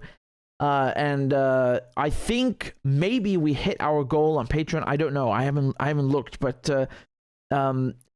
if I count the people on you, no, we're still a few people short. We've got 3 people left until we hit our goal on Patreon. So again, if you'd like to support my work, $1 a month, £2 a month, whatever you like, you know, anything is good, and I'm grateful. So if you can, please do on Patreon, and there's Cash App, and Klaudia posted the links. So there you go. Thank you, Klaudia. Thank you, everybody. Good morning, good night, wherever you are, since we have people practically everywhere. And I'll catch you guys very, very soon. All right. Take care. Ma salame. Bye bye.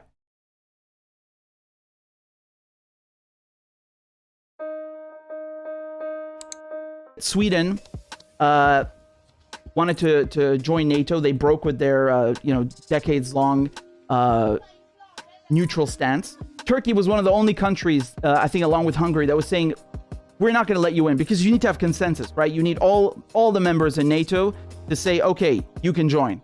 Their bid has kind of been in limbo because Turkey wanted to, extract several concessions. It was very clear that they really want to join NATO in Sweden, and they were doing everything they could to appease the Turks. And then this moron comes in front of the Turkish embassy and burns the Quran. I understand that in their point of view, this is freedom of expression, and you're in Sweden, you can do whatever you like. But you have to remember that if you're trying to get Turkey support, maybe wait until after you've gotten it. I mean, this is just dumb from a diplomatic level. They're doing everything to appease Turkey, and then because of one idiot, they let this go to waste. The Germans and the Americans have decided that it would be a good idea to send Ukraine tanks. German tanks against the Russian. Man, I'm perplexed by this. What do they think is going to happen? Because even if you can train the Ukrainian crews who are used to Soviet tanks to operate British tanks, and then you got to train them to operate German tanks, and then you got to train them to operate American tanks, and that's if they can even maintain the logistical supply line to work with these tanks, to keep them running. What kind of door are you opening now for the Russians to do? I mean, this is very clearly escalation. While Germany and the US are saying, yeah, we're going to give Ukraine tanks, the doomsday clock has been moved to 90 seconds to midnight. So this is basically, it's a measurement of how close we are to the end of the world, to the apocalypse, to annihilating the planet with nuclear weapons, right? And this is the closest it's ever been to midnight, okay? Midnight representing the end. Ukraine's most senior military commander has said that his forces need about 300 Western tanks. Over the last year, NATO allies in Eastern Europe supplied Ukraine with Soviet-era and Russian-made tanks that have been ground down or destroyed in constant fighting. Soviet-era and Russian-made tanks. Now, Ukraine, having been a Soviet satellite state and part of the Soviet Union, it was part of Russia, all of its military personnel being trained on Russian tanks. What do you think they're going to do with American tanks or German tanks, which they are not trained to operate? The Ukrainians know how to operate Russian tanks. That's all they know how to operate.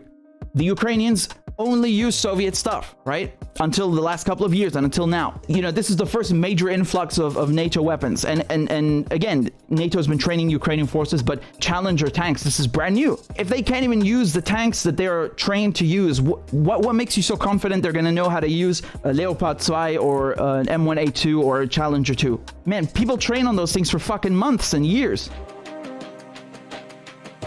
Both of these home secretaries, okay, Suella Braverman and Priti Patel, both their parents came to the United Kingdom, and under their own laws as home secretary, they themselves would not have been able to come to the UK, to be born in the UK, and to have a life there. So, like, the hypocrisy is so disgusting, I got what I wanted, I'm okay, I'm secure, I can live in the UK, I'm the home secretary now I'm going to shut the gates.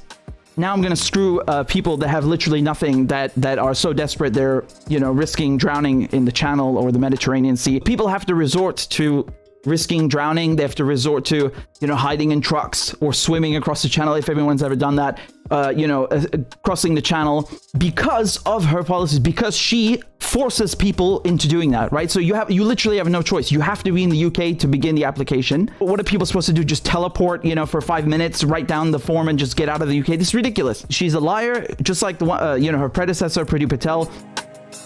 Why is Germany reluctant to give the Ukrainians tanks? That's a really tough one. I wonder why. Germany has long refused to send its most potent weapons to countries in conflict, a byproduct of its legacy of starting World War II and World War I. That's horse manure, because Germany does send weapons to countries in war. You know, Saudi Arabia is one of them. So to get around this, the trick that they use is they don't sell the tanks and you know, the ordnance directly to Saudi Arabia. They move it to Italy, and then from Italy they sell it to the Saudis. So they basically just insert a middleman, and that's how they get around this very, you know, honorable principle of theirs, which they never abide by. You know, if you go and you look up the Yemen war, I mean, you're going to see weapons from fucking everywhere. You know, the Canadians have been selling weapons and making money. Britain, the US, Australia, everyone. And the Germans are no exception. So I mean, the idea is true, but they fucking send weapons. They goddamn do. They do. Do you see how they move like snakes? Do you see how they move like snakes? They get the media to whisper in your ear, "Oh, don't go on strike. No, don't strike. It'll cripple the economy." Oh. No, it's not, you know, like giving the army 800 billion to fucking bomb, you know, 20 countries. That's okay. That money, we can spare that. But if you go on strike, oh my god, we're gonna lose like 2 billion a day. Well, we can't afford that. You know the Pentagon has been audited, I think 5 times now, and every single audit was failed. That means they don't know where the money's going. The Pentagon is like a black fucking hole that sucks trillions of dollars, and the government doesn't even know where the money's going. I can tell you where it's going. You don't need to audit the Pentagon. I can tell you, me, Richard Medhurst, that money is going towards drug deals, towards arms sales, towards arms purchases, towards CIA fucking budgets and embassy coffee. That's where that shit is going, man.